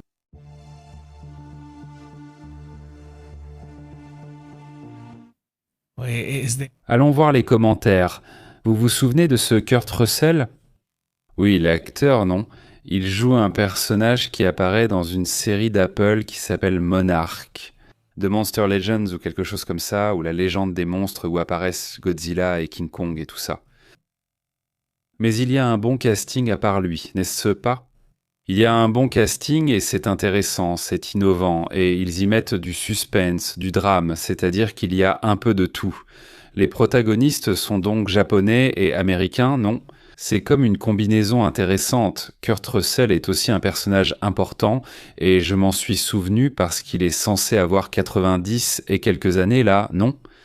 Évidemment, il y a quelque chose de plus. Évidemment, je sens qu'il y a quelque chose de plus. Je ne sais pas. Mais il y a quelque chose de plus parce qu'il est censé avoir 90 ans. Et c'est tout. En plus, parce qu'ils se sont vraiment concentrés sur ce sujet, non ? Oui. Enfin, le sujet a vraiment été souligné. Et bon, cette vidéo s'appelle... Touille. Dans le tien, il y a des images. Dans le mien. Oui, il est là. Regarde la vidéo si tu veux la voir. Parce que je ne peux pas en montrer plus. Je peux en mettre un petit morceau. Je vais mettre quelques petites choses par-ci par-là. Ceci est la chaîne Business Insider, la chaîne officielle, c'est ce qu'il dit. Leçon de vie de personnes de 100 ans, non ? En gros, non, c'est une dame, ils ont tous plus de 100 ans, non ? Cette dame a 107 ans. Comme si de rien n'était, la dame, comme si de rien n'était, c'est celle dont je vous parle. Qui a enterré la semaine dernière son fils de 85 ans, de 86, le fils de 86 ans, et selon moi, elle est née en 1917. 17. Imagine, calcule un peu, et puis 1917, d'après ça, non. 107 ans maintenant, son mari est resté avec elle pendant 85 ans, non ? Et cette autre dame, regarde, cette dame, je ne sais pas quel âge elle a, mais elles ont toutes plus de 100 ans, non ? Et là, je ne me souviens plus, non ? Mais là, ce monsieur aussi, c'est le monsieur qui conduit encore à plus de 100 ans aussi. Le monsieur... Cette dame, comment te dire ? Comme elle a attiré mon attention, je lui ai dit « Cette dame m'a attiré l'attention. Celle-ci, celle qui est ici... » Ce qui m'a frappé, c'est sa façon de s'exprimer, très jeune, et elle s'exprime avec, je ne sais pas, des façons de parler très actuelles. Elle m'a vraiment marqué, tu vois. On aurait dit qu'elle tweetait et puis... C'est ça, oui, c'est exactement ça, oui, presque pas. Homme, mendiant, trolla, c'est-à-dire... Peut-être que la dame qui pourrait ressembler... qui ressemble un peu, elle, oui, elle ressemble un peu plus à. Lâche. Mais même comme ça, elle a l'air très bien, je veux dire. Mais je mets la partie où le monsieur conduit. Mais bon, qu'en dit la communauté, ça dit quoi dans le chat ? Je salue Walter Osorio, Martha Garibaldi, comme on dit Christy. J'espère que cette dame de 107 ans est restée toutes ces années avec son mari, par plaisir et par choix, parce que ça fait beaucoup d'années, c'est énorme. Oui, bon, la dame.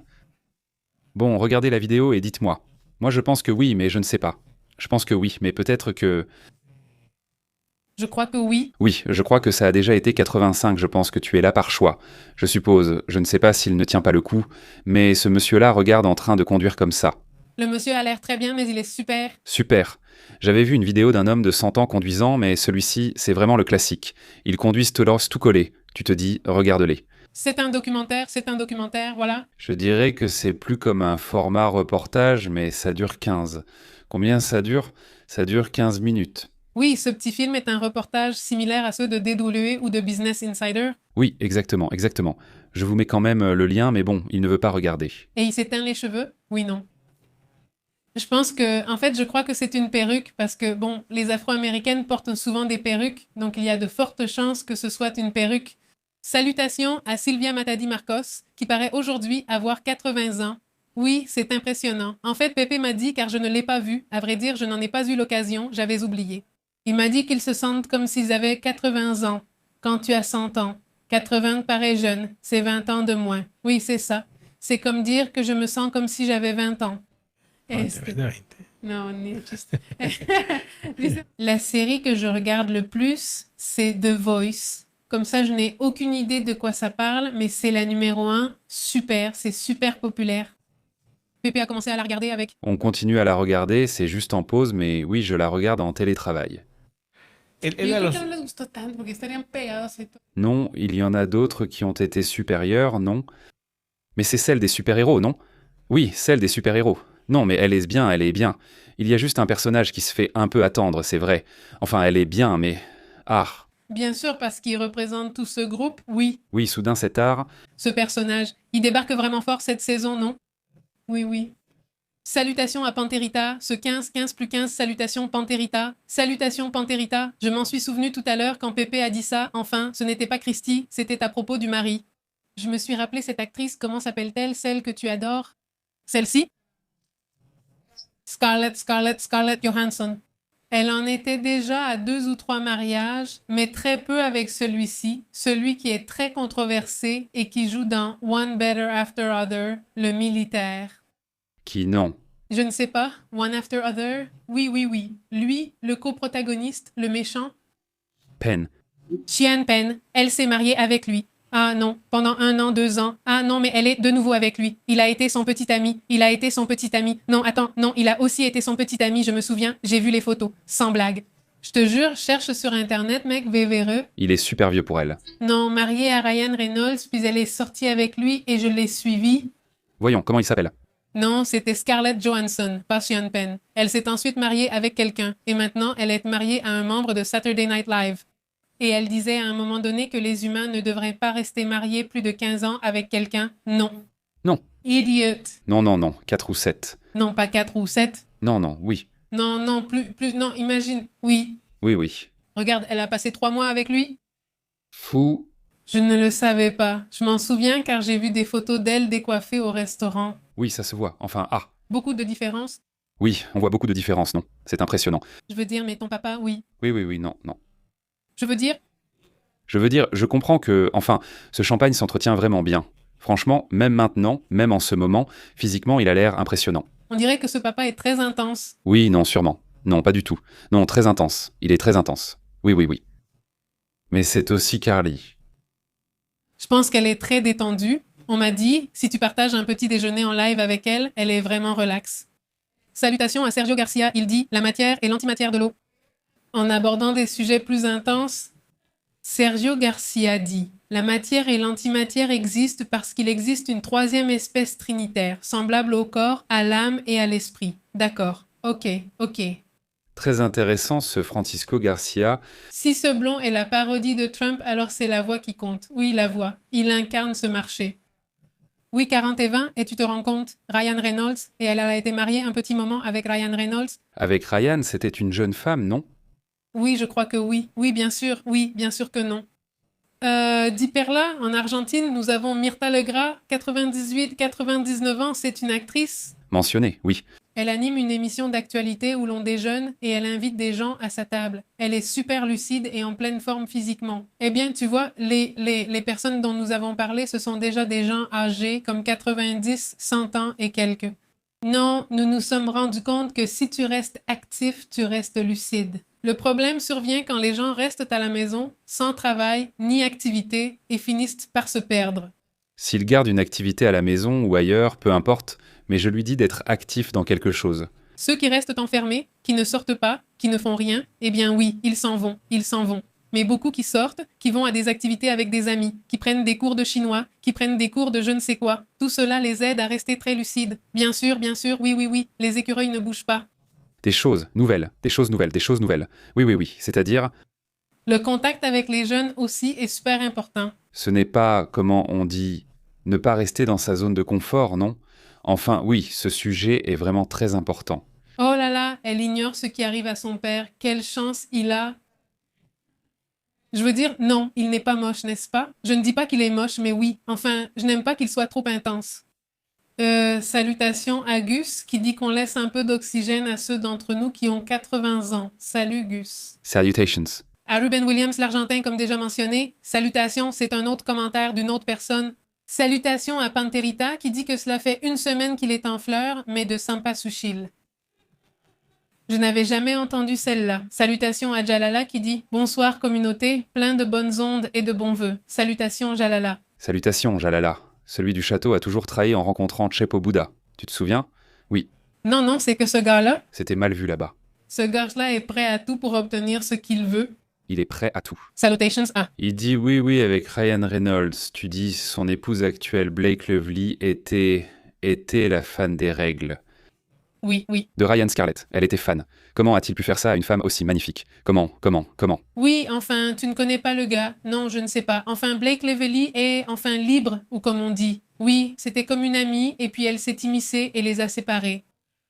Elle le paie cher, Christy, surtout avec toute cette affaire judiciaire qui s'est montée contre elle. Pour elle, la victime, c'est elle, enfin. Il y a Cleveley. Qui est-ce? Une actrice? Oui, c'est une actrice. C'est une actrice un peu médiocre, non? Enfin, franchement, je veux dire, c'est une actrice, c'est une actrice. Salutations à Armando Antonio qui demande quand? Vraiment snob, pour être honnête, elle est vraiment snob. Et j'ai lu tout son historique sur la façon dont elle s'est comportée avec ses collègues, et ce n'est pas une bonne personne. Je veux dire honnêtement, je sais déjà. Je sais déjà. Elle poursuit déjà un autre acteur à cause d'un film, dit-elle. Et il s'est avéré que c'était juste pour le show. C'est que du spectacle, elle l'a maltraité. Salutations à Armando Antonio, qui dit que quand Dieu créa la lumière, Myrta Legrand avait déjà 2 billets. Imagine. Imagine. Salutations à Ezequiel Cardona. Jusqu'au Venezuela, dit Robla. Je ne me souviens pas de mon âge. Tout a commencé à Chucucuya. J'ai tout laissé. Eh bien, salutations à Marilena Novo qui dit bonjour Pépé, Natas, Netas. Comment allez-vous? Bonsoir, prenons soin de notre santé pour vivre très heureux. Salutations. La famille Quiros. Salutations Marilena. C'est ça, Marilena. Salutations à Puebla. Bonsoir. Margarita Garibé dit comment vas-tu, Margarita? Salutations. Salutations. Dit ici, il y a Maria Victoria Sergio Corona. En avons-nous plusieurs? Sergio Corona est-il là? Je ne sais pas qui est Sergio Corona. Ah, c'est un comédien, non? C'est un comédien. Acteur, n'est-ce pas? Acteur, oui. Mais je ne connais peut-être pas Marco Antonio Muniz. Je pense qu'ils approchent des 100 ans, Sergio. Au moins, tu te verras. Salutations à notre grand-mère. Elle demande une rubrique sur les séries, animes et films les plus regardés. Ah, les séries. Oui, elle soutient le Chivas. 97. 18, 19. Regardez, son combat contre contre le fou. Loco Valdés. Loco Valdés, Loco Guzmán, Loco Valdés. 97 ans, il est né en 1928, 1928, donc il a 97 ans, et là, je ne sais vraiment pas comment il va, tu vois. Mais, eh bien, il dit qu'il est acteur, comédien et danseur mexicain, tu te rends compte? Danseur? Oui, aussi.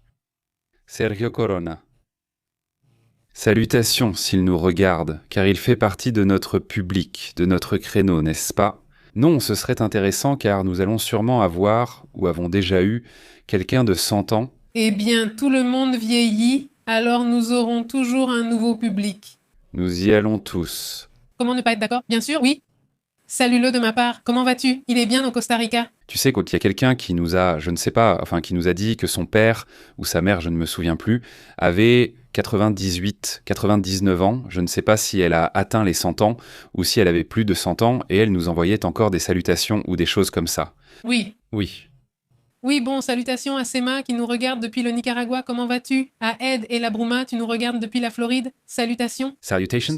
Très bien. Christy dit aussi que Blake est vraiment prétentieuse. Tant mieux si ça n'a pas marché pour elle. C'est le mot, prétentieuse. Elle est prétentieuse. Oui, tu peux être bourgeoise et sympa, je veux dire. Non, pas du tout, non. Prétentieuse, c'est le mot.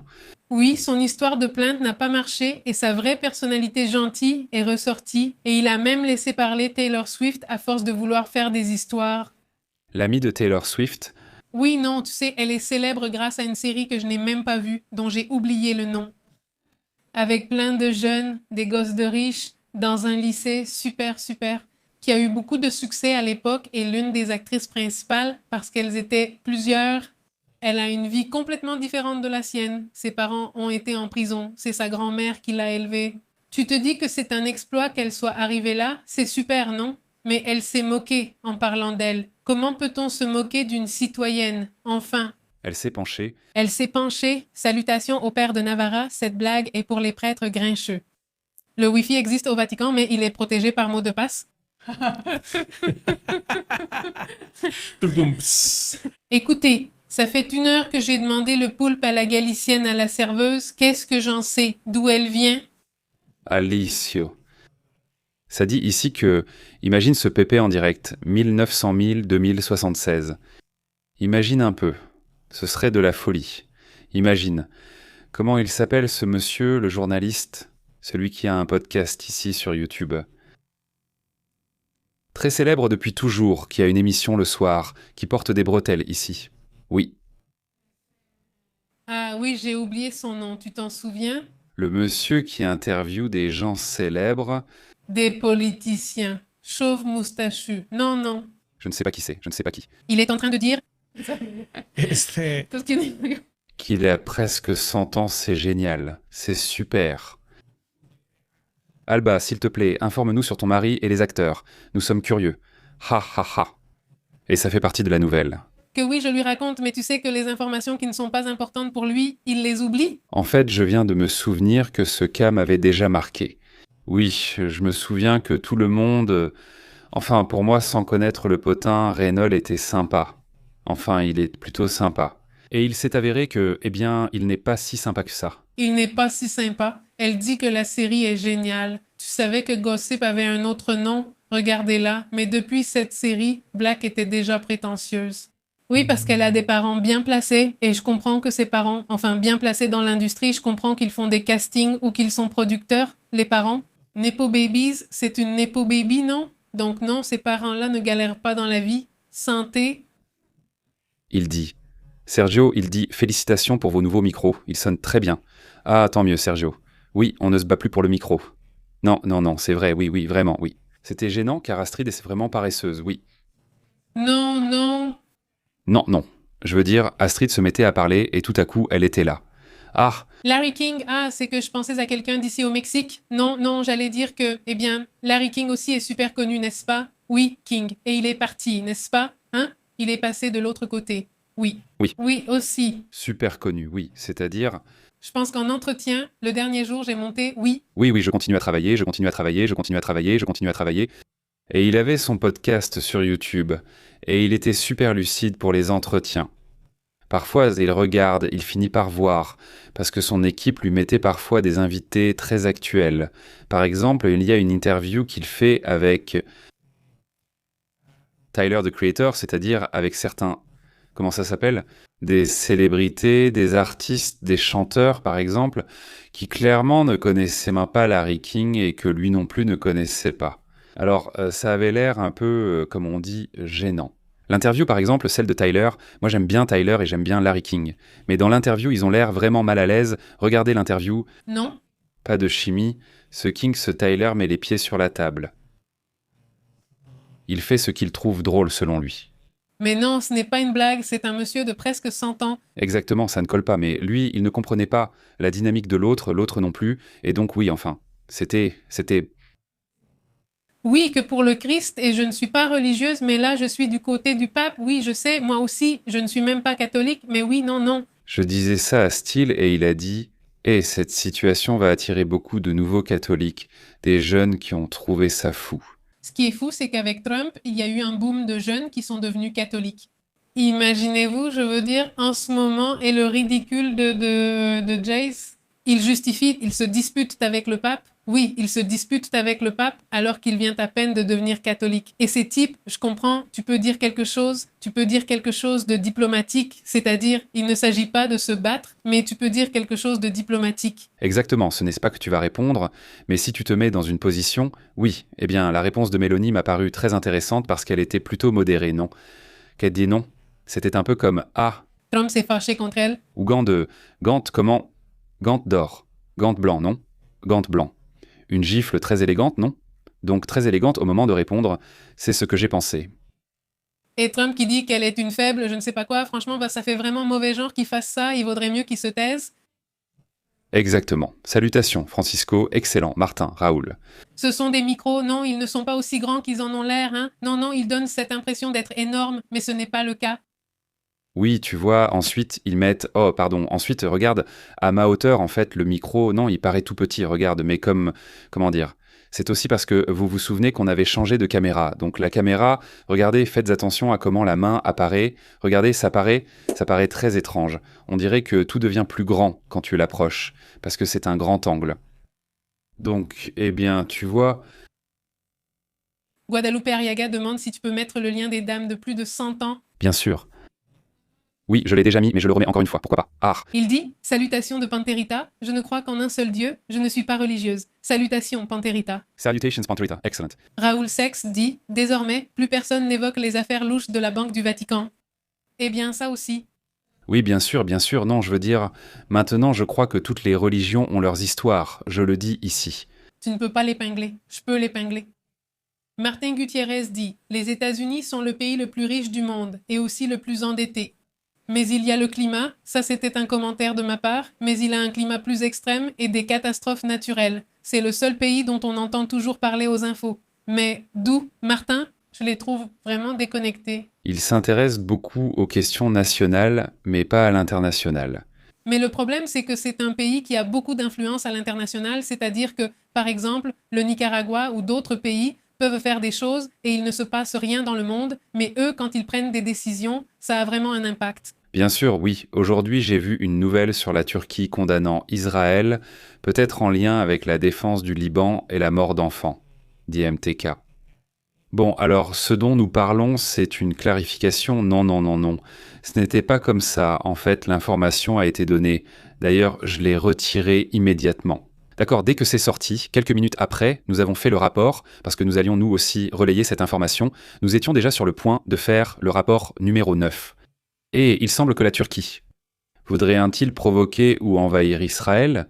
C'est ce qu'indiquait le rapport, publié par la Télégraphe et relayé par d'importants médias internationaux.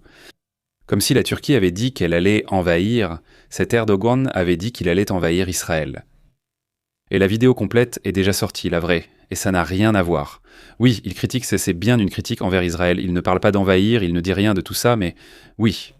En critiquant clairement ? Oui, il le critiquait très fortement, mais pas au point de dire qu'on va envahir ou je ne sais quoi, non, il ne l'a pas fait. Du moins pas récemment, parce qu'auparavant il y a eu des propos, il y a eu des menaces. Avec l'idée, disons, de déployer des militaires vers la zone kurde par exemple, mais pas vraiment vers Israël. Non, pas un plan de Renault, ce serait un autre niveau.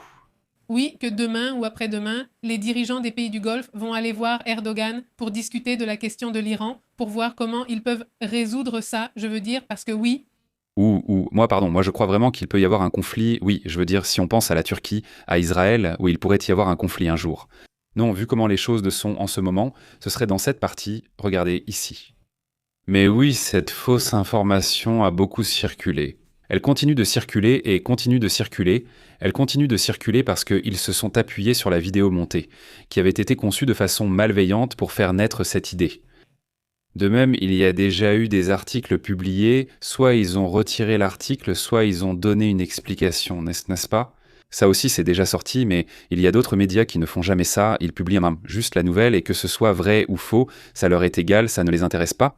Mais dans cette zone, regardez, c'est là où je pense vraiment qu'il pourrait y avoir une confrontation à un moment donné. Si les choses s'enveniment entre Israël, la Turquie, en Syrie, dans cette partie du sud, c'est-à-dire... Pourquoi ? Parce qu'il faut se rappeler que les Turcs ont envoyé des militaires dans toute cette zone, justement parce qu'ils soutiennent le gouvernement syrien. Et souvenez-vous qu'il y a déjà eu des affrontements entre les Syriens. En fait, il y a plutôt eu des attaques d'Israël contre les Syriens. Les Syriens n'ont pas encore répondu jusqu'à présent, si vous vous souvenez de cela. La Syrie a voulu rester tranquille avec tout le monde, littéralement avec tout le monde, avec Israël, avec la Russie, avec les États-Unis, avec tout le monde. Elle a voulu rester tranquille et il me semble que cette stratégie a fonctionné pour eux. La stratégie des Syriens est remarquable. Ne pas se mêler des problèmes, réglons d'abord nos affaires et on verra ensuite. Mais il y a bien des militaires turcs en Syrie, alors imaginez qu'Israël fasse une autre attaque, sous prétexte qu'un groupe terroriste y vit, et qu'il frappe et touche des soldats turcs. Si jamais cela arrive, et vu la situation actuelle ça peut arriver, là il y aura une réponse de la Turquie. C'est-à-dire que la Turquie, Erdogan ne fait pas dans la demi-mesure. Souvenez-vous qu'il a abattu des avions russes. À l'époque, quand vous voyez combien de fois les avions russes ont survolé l'OTAN, et l'OTAN ne fait absolument jamais rien. Vous vous souvenez combien de fois, plein de fois avec la Turquie. Il a suffi qu'une seule fois ça arrive, et cette fois-là, il a abattu, je ne sais plus si c'était 1 ou 2 avions, il les a abattus immédiatement. S'ils les ont vus, ils leur ont dit qu'ils devaient sortir, enfin pas lui, mais les militaires, ils les ont dit que vous devez quitter la zone. Les Russes n'ont pas obéi, 5 minutes plus tard, ils ont tiré, ils les ont descendus. Le pilote, non, il n'est pas mort ni rien, mais ils ont abattu les avions. Les Turcs ne font jamais dans la demi-mesure avec les Russes ou d'autres. Alors, si jamais Israël va trop loin avec ça, je pense qu'il pourrait vraiment y avoir des problèmes. Oui, salutations à Tapatia. Elle dit « Je suis très catholique, mais ce problème avec le pape ne m'inquiète pas, car il est très intelligent et comprend qu'il s'agit d'une personne malade. Il est fou. Un grand merci à Nancy pour ce super chat. » Merci beaucoup Nancy et à toute la communauté qui nous soutient via Super Chat. Vraiment, merci infiniment. Oui, oui, Raoul Sachs, phrase provocatrice. Je ne crois pas en Dieu, mais qu'est-ce qu'il peut gêner? Muy controvertida. ¿Quién dijo eso? ¿Quién dijo Dice eso? Raoul Sachs. Raoul, comment vas-tu? Bonjour, dit Fanny. J'ai 77 ans, je vous remercie beaucoup pour vos commentaires et explications. J'apprends beaucoup. Merci infiniment, Fanny. Grosses salutations. C'est une vraie jeunette? Fanny, une vraie jeunette. Exactement, dit Tapatia. Le Vatican est un État et le pape en est le gouverneur, ce qui diffère du représentant de l'Église catholique. C'est clarifié. Salutations. Salutations, Tapatia. Bonjour, Kiléo, comment vas-tu? Bonjour à toi aussi. Salutations à Patricio Eduardo, salutations, Pépé Astrid, je vous suis depuis les premiers signes de la pandémie en Chine. Merci pour la chaîne. Salutations Patricio, merci beaucoup d'être ici. Merci beaucoup, Patricio, salutations aussi. Alors, Jalala dit « Magnifique micro, félicitations. Pourriez-vous envoyer un message d'anniversaire à ma femme qui fête ses 39 ans Macarena? Je l'aime à la folie. Eh bien, tous mes vœux à Macarena. Salutations, Macarena. Eh bien, encore toutes mes félicitations. Génial, non? Félicitations, grosse accolade. C'est super, elle a déjà ce qu'il y a de plus beau, l'amour de son partenaire. C'est ça. C'est ça. Salut Fabrice, t'es là? Tu vas commander des sandwichs? Vas-y. Et si aujourd'hui... Aujourd'hui, on était dans la rue. Tu vois, je suis tombée sur un nouveau local appelé Tortas Type Hidalgo. C'est vraiment abusé, je n'avais jamais vu ça. Il y avait de la viande, de la saucisse, du jambon, du bacon. J'ai dit, c'est quoi ce délire? Si tu manges là-bas, tu fais un arrêt cardiaque. Je ne l'ai pas vu. Je ne l'ai pas vu, tu vois, tu ne l'as pas vu. Non, Je croyais que c'était un sandwich plus normal. non, c'était un sandwich avec je ne sais pas combien de sortes de viande. Bien, beaucoup. Il dit à ce pépé, je veux déjà être un gros avocat, allons couper. Tu peux... Oui, presque. Enfin, je n'ai pas vu le chiffre, mais tu te souviens qu'on l'avait vu il n'y a pas longtemps, non? Et on avait dit à peu près quelle date. On vérifiera ça tout à l'heure, d'accord? On voit comment ça avance. Salutations, Apatia, futur Aguacaton. Salutations à Human Fire. Bonjour, moi aussi je le suis depuis le tout début de la pandémie. Salutations, Human Fire. Frère, comment vas-tu? Très bien. Ils n'ont pas saisi mon sarcasme ou ignoré l'auteur de l'ordre. Ambre, salutations. Salutations 1. Commentaire Williams. Salutations. Salutations William. Salutations Guillaume. Le meilleur père a protesté pour les chrétiens assassinés par l'islam. Quel culotté, dit Guillaume. Oui, il a aussi fait cette réclamation. D'ailleurs, déjà plusieurs. Depuis combien d'années existe Aguacaton? Demande Christy. En combien d'années? Bonne question. Voyons, laisse-moi réfléchir. Quel type d'Aguacaton? Parce qu'il y a Aguacaton et Aguacaton Diamant. Il y a Aguacaton Roi, Non, roi diamant. Oui, il me semble que c'est l'avocat roi. il n'y a pas de diamant. Non, il n'y a pas d'avocat diamant. Et du guacamole? C'est que sur la couronne du roi, il y a des diamants. D'accord. Voyons, il dit. Je crois que Bolaños c'est l'un d'eux, non? Il me semble que oui, il me semble que oui. Et il me semble aussi que c'est celui-ci. Eh, Attends, je vérifie combien il y en a. Salutations à Martin, il dit. Vous avez vu le discours au Venezuela? Comme avant, Rodriguez avec sa veste verte parlant de l'union civico-militaire et personne ne donne l'heure, n'est-ce pas? Oui, non, non. Encore une fois, non. Toujours le même spectacle. Le même spectacle et aujourd'hui on leur a imposé des sanctions, alors bon, ils vont être bien contents. Ah, en plus oui, la Banque centrale du Venezuela, c'est aussi de la folie. Vraiment, c'est incroyable. Salut, voyons qui est là. Nous voulons saluer Paterita, nous l'avons déjà salué. Salut aussi à Guillermo Escobar, nous l'avons aussi salué. Bonjour. À Cléo Vasquez, oui, eh bien ce fou ne sait pas ce qu'il dit, ce Cléo. Oui, bon, non, il est vraiment fou. Laura est là. Salutations à Ivo Montoya, membre de Wakaton. Laura, membre, la voici. Yvonne fait partie de Wakaton, Ah, Wakaton, il y a 3 avocats ici. mais ce sont des avocats royaux, non? Des avocats royaux, c'est-à-dire Laura, Adriana et Agustina, n'est-ce pas? Ce sont les 3 membres à Wakaton. Et celui-ci, c'est quoi? C'est l'avocat violet? Et cet avocat-là. Moi aussi, je continue. Depuis 2020, je suis aussi un avocat. Tu as aussi raison, c'est juste qu'on ne me met pas dans l'ordre. Jorge aussi. Beto Gomez aussi. Beto Gomez est avocat, pas encore avocat royal. Et Jorge est avocat royal. Avocat de terrasse. Et avocat terrasse. Iracema est aussi aguacate. Louis Ferré est aussi aguacate. Olivia Bond est aussi aguacate. Sita Menchou est aussi aguacate. Mince, je regarde. Karim, moi aussi, Karim, tu vois, c'est un fils qui est nouveau comme aguacate, je crois. Il dit qu'il est devenu aguacaté, enfin qu'il a rejoint à nouveau il y a 3 mois. Et là, il est déjà aguacaté, ok. Dit Fabien. Non, il reste. Parfois, s'il laissait partir un mois, puis il revient. Fabienne est aussi mon aguacate. Enfin, il y en a plusieurs. Plusieurs membres. Merci beaucoup à tous ceux qui sont membres. Merci beaucoup. Un grand merci à tous les membres. Le père de Novalchiste dit « Le docteur m'a peu facturé l'opération de la vésicule. Pourquoi? Parce qu'il ne retire pas bien les calculs. » Toi. On dit qu'aguacate a 2 sens et l'un d'eux désigne la partie basse de l'homme. Mais ils ont une forme, si tu regardes bien, ils ont une forme et ils sont suspendus comme ça. Salutations à Yesenia Rodriguez, bonsoir. Salutations depuis le Panama. Salutations Yesenia. Salutations. Salutations à Monica Polanco. Elle dit « Bonjour par ici. Merci à toi Pépé. Je vous regarde toujours. Je commente mais je suis fidèle. Je ne commente pas toujours mais je suis fidèle. Salutations à la communauté. Salutations Monica Polanco. » Je mets ici le graphique. Commencez. Regarde, puisque tu critiques, je demande combien de temps. Regarde, voici le point, non? Voyons si je peux le mettre. Regarde, c'est là. Il y a ensuite nouveaux membres. C'est en bleu, n'est-ce pas? Et ensuite, après 1 mois, c'est jaune. Après 2 mois, c'est vert. Après 6 mois, c'est comme un petit éclair. Et après 1 an, c'est rouge. Oui, après 2 ans, c'est rouge avec du doré. Après 3 ans, c'est rouge avec un diamant. Tu dis diamant, Tapatia aussi, je pense que c'est pareil. Après 4 ans, c'est vert avocat avec un peu de violet. Et après 5 ans, c'est vert avocat roi. Il reste encore à l'augmenter là, il manque encore. Regarde, il faudrait en mettre un de 6 ans parce que je pense que Laura et plusieurs autres vont déjà atteindre les 6 ans. Je n'ai pas dit que j'allais en faire un de 6 ans car je ne sais pas si j'en aurai autant. 6 ans, ça ne me paraît pas. Il y en aura d'autres qui arriveront. Eh bien, à ce moment-là, ça me paraissait très loin, tu vois. Enfin, quand j'ai mis les petites icônes, enfin, parce que nous, on les a créées ici et à la base, évidemment. Aux commentaires, tu vois, en fonction de l'amour qu'on a pour les avocats, la communauté m'inclut, évidemment. Après 6 ans, je ne sais pas, ça ne me vient pas à l'esprit. Guacamole. Camalito, qu'est-ce qu'on peut faire après 6 ans? Parce que je pense que c'est déjà valable. Ici, pour certains, on va déjà y réfléchir.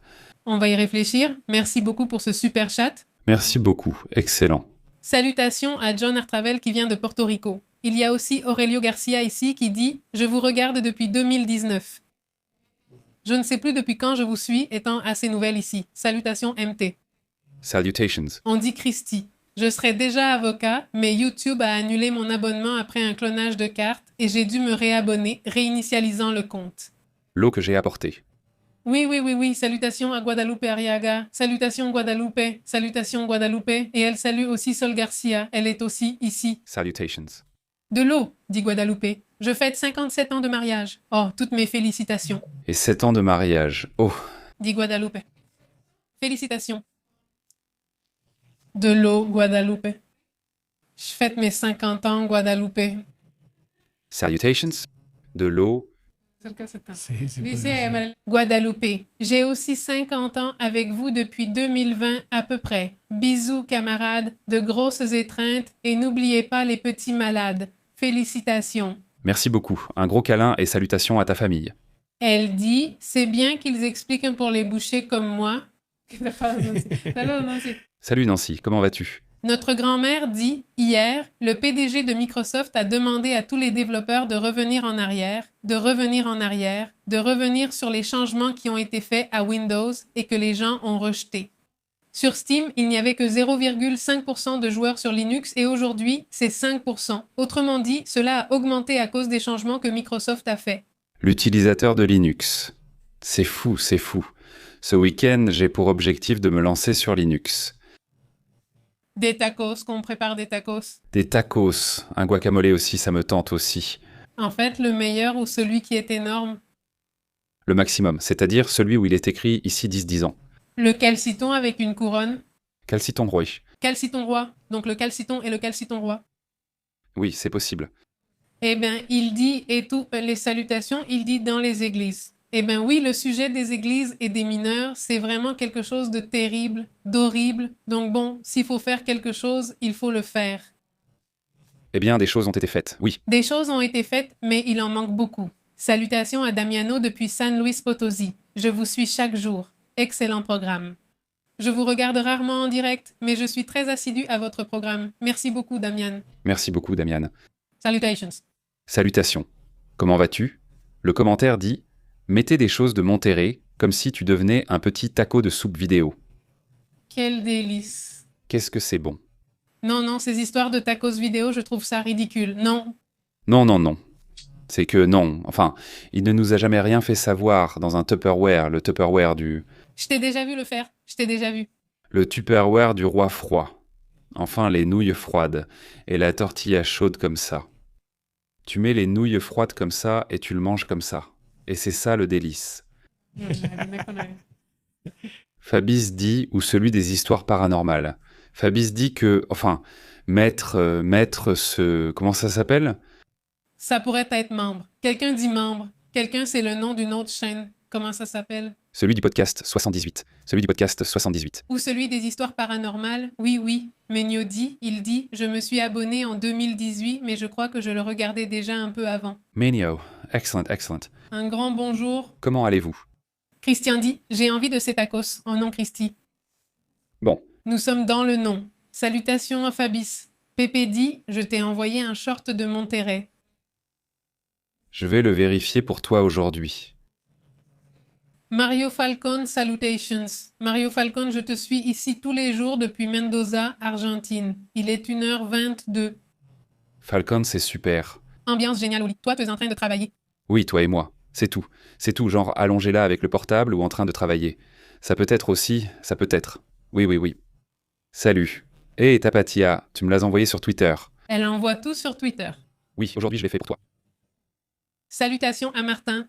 Aujourd'hui, les émissions et vidéos de fantômes et d'anomalies peuvent être faites avec l'IA ou peut-être pas, mais comme certains n'ont aucun scrupule à tout faire pour gagner des likes, il y en a beaucoup de fausses, dit Martin. Oui, actuellement, tout ce qui concerne la vidéo et la photo est compliqué car cela s'améliore sans cesse. On se demande donc si c'est vrai ou non. On vérifie et on revérifie encore et encore. C'est chaud. C'est l'une de ces choses. Salutations au Centro Familiar de Durango, au Mexique. Ma femme Blanca et moi vous regardons avec plaisir. Salutations à vous. Salutations à Durango. Comment vont les choses là-bas? Salut Blanca. Très bien, salutations. Et César Garcia, je vous regarde depuis que j'étais au lit, quand j'étais ici. C'est vrai. Vrai? Oui, je ressens. L'idée c'était que ça sorte, mais non. C'est-à-dire? Mais pas trop. Juste pour qu'on me soutienne, non? Juste au début. Voilà. Maintenant, je suis complètement dedans. Salutations à Norte-Sur. Il dit « Je vous suis depuis 2015, c'est possible. » Oui. Eh bien, cette chaîne existe depuis quand? Oui, plus ou moins, oui. Oui, en fait non, elle a même plus. C'est-à-dire, voyons. Nous sommes le 26, elle a 10 ans depuis peu. Non, 2016, elle nous suit depuis Ruta Verde. Je ne sais pas si c'est de l'époque Ruta Verde. Oui, peut-être. Mario Falcon. Allongé, j'écoute toute l'actualité. Très bien, Mario. Très bien. Salutations. Il te suit depuis la route. Depuis la route verte, évidemment. Il est arrivé récemment. Emma aussi depuis la route. Le message de cette personne sur YouTube. Emma, salutations à toi aussi. Regarde depuis la route verte. Je viens de vous découvrir il y a peu de temps et franchement j'adore l'émission. Merci beaucoup. Celui du 3. Février 2007, c'est la première fois que la chaîne a été créée. Oui, le 3 février 2007, d'où l'anniversaire récemment fêté. Non, pas cette année, on est le 26, non? Oui, donc en 2017, en 2027, ça fera 20 ans. Non, alors oui, 2015, c'est correct. Non, t'as rejoint YouTube en février 2007. Cette chaîne existe depuis 2007. Oui, mais cette chaîne ne faisait rien. Je sais déjà, la chaîne existe depuis 2007, donc oui pour 2015. J'étais enceinte, non? Je l'aurais vu à l'arrivée de Pépé. Il y a un truc génial qui s'appelle YouTube et je me suis dit, ça y est, on va commencer depuis la série de vidéos. Oui, c'est-à-dire... Euh... Non, quand la route verte a commencé, c'est-à-dire avant YouTube. Avant YouTube? C'était pareil aussi, c'est-à-dire que... Ah, d'accord, ça oui. Là, j'étais déjà née, non, je n'étais pas de Sapiens. Non, j'étais à Inverasasta. 2007, le 3 février. 2007. Je crois que c'était la première chaîne qu'on a créée, même avant la Ruta Verde. Oui, je crois que oui, mais celui-ci, tu l'utilises pour toi. Oui, pour moi, c'est la chaîne personnelle. Oui, oui.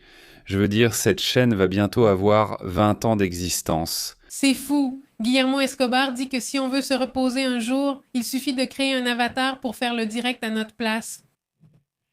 Oui, oui, on a ça comme outil, mais en vérité, non. Oui, non, pas vraiment. Salutations, Ivan Alvarez, tu es encore en retard, tout est prêt, je recommence. Bonjour, Ivana du futur. Bonjour. Ce sont 117 millions de vues. Bien sûr, nous avons vraiment 10 ans en tant que chaîne. Depuis 2017. Eh bien, 9 ans. L'année prochaine, ça fera déjà 10 ans qu'on a la chaîne. Actualité. Oui. Des actualités. Elle dit bonjour et a suivi les deux de 2019, dit Isa. Oui, salutations, dit notre grand-mère. Tu as 19 ans. Oui, la chaîne a 19 ans. Oui, salutations à Lorena qui dit « Je suis Laure d'Argentine, Cordoba, capitale. Je vous suis depuis la pandémie. Salutations, salutations. » Et Sarah T dit ceci. « Oui, j'ai connu Pépé quand Johanna t'a interviewé. D'accord. Et je me souviens que tu disais que tu ne croyais pas aux ovnis. » Non, je ne crois pas avoir dit ça. Non, non, non, non, non, non, non, non, non, non, non. Ce que je disais et que j'affirme toujours, c'est qu'on accorde trop d'importance aux sphères, pas aux lumières ou quelque chose comme ça. C'est-à-dire, on accorde beaucoup d'importance à ça et moi je donne plus de valeur aux récits, aux histoires et aux témoignages des gens parce qu'il est très facile qu'il y ait de la confusion avec n'importe quel petit détail. À cette époque-là, il n'y avait pas les vidéos qu'il y a maintenant, non? Ou il n'y en avait pas autant de révélés qu'aujourd'hui. Maintenant, j'ai changé de perspective à ce sujet. Et pour commencer, parce qu'il m'est arrivé de voir des choses qui sont vraiment surprenantes, mais pas tant que ça. Pas au point de ne rien voir. Parce que oui, en fait, Johanna et moi collaborons souvent, lui sur ma chaîne et moi sur la sienne. En fait, c'est lui qui nous a contactés et nous avons commencé à discuter parce qu'il voulait se lancer sur YouTube à l'époque et parce qu'il venait de la télévision, non? Et donc il nous posait des questions sur comment ça se passait, plus ou moins. Et donc oui, il était sympa, vraiment sympa. Johanna dit « Ce serait bien de voir la première émission de 2007. » Non, il n'y avait pas d'émission. En 2007, c'était juste un compte pour regarder des vidéos. En fait, c'est en 2017 que ça commence vraiment. 2017, c'est vraiment là que les vidéos commencent à être publiées officiellement, même s'il y a eu quelques années où on faisait des vidéos, genre on finissait sur la Ruta Verde et on venait ici juste pour discuter, c'était juste ça. On venait ici sur la chaîne de Pépé Migo pour discuter, tout simplement. Ah, la Ruta Verde était terminée et si on voulait, eh bien, on venait voir Pépé Migo. Enfin, il ne s'appelait pas Pépé Migo, en fait, il s'appelait Pépé Allende. C'est-à-dire, venez voir Pépé Allende et on discutait ici, mais juste pour rigoler, simplement pour discuter. Un peu comme on est en train de discuter maintenant. Donc, depuis cette époque, on discutait et à un moment donné, eh bien, on a lancé la chaîne d'actualité parce qu'on a tout mélangé. La Ruta Verde, c'était tout un mélange, non ? La nuit, il y avait des mystères, le jour des actualités. Tu te souviens des infos et déjà là, on pensait à un projet d'actualité. On en a même créé un qui s'appelait... Primera plana? Page, puis Salida de Emergencia. Salida de Emergencia, c'en était un autre. C'était drôle car celui-là était monté. Celui-là était monté, c'était vraiment difficile parce qu'il y avait énormément de production. Et puis ça durait genre 5 minutes. Et 5 minutes, et en plus celui-là, enfin, ils n'approfondissaient pas trop parce que le format était très rapide. Non, ça ne me plaisait pas autant, je préférais davantage ça, non. Le format plus conversationnel. Il dit souvent « Faites une émission sur vos débuts, vos premières émissions, dont beaucoup sont déjà perdus. » Je pense que beaucoup n'existent plus, sauf s'ils sont ici. Sinon, je ne sais pas si j'ai un disque dur quelque part. Salutations à Angie. Bien sûr, je vous suis depuis l'année dernière. C'est tout. J'ai 71 ans, Lucia et moi. Je travaille, lucide et en travaillant. Je m'informe avec vous sur l'actualité internationale. Salutations, Angie. Salutations Angie. Comment vas-tu? Femen dit qu'elle regrette la route verte. Je sais, non? Moi aussi, ce podcast aussi me manque. Moi aussi, le podcast me manque et j'étais sur le point de le reprendre. Il est même probable que je le reprenne un de ces jours. Si l'occasion se présente, ce sera plus pour des récits et des histoires, parce qu'ici on n'a pas toujours le temps d'approfondir, mais on en parle quand même. Donc maintenant, il y a un guide sur YouTube. C'est-à-dire, sur YouTube, tu as une option d'assistance où tu peux poser des questions. Oui, et l'autre jour, je lui ai demandé et je lui ai dit « Regarde, j'ai cette chaîne qui s'appelle Podcast et parfois j'ai envie de la réactiver. Mais en même temps, je me dis que c'est beaucoup de travail avec tout ce qu'on fait en ce moment. » Oui, et il m'a donné une très bonne réponse. Vraiment, il m'a dit « Mais si sur cette chaîne tu donnes des infos, mais tu commandes aussi des choses étranges et mystérieuses. » J'ai dit, eh bien oui, c'est vrai. Il m'a dit, à quoi bon faire autre chose si ici tu le fais déjà, tu vois?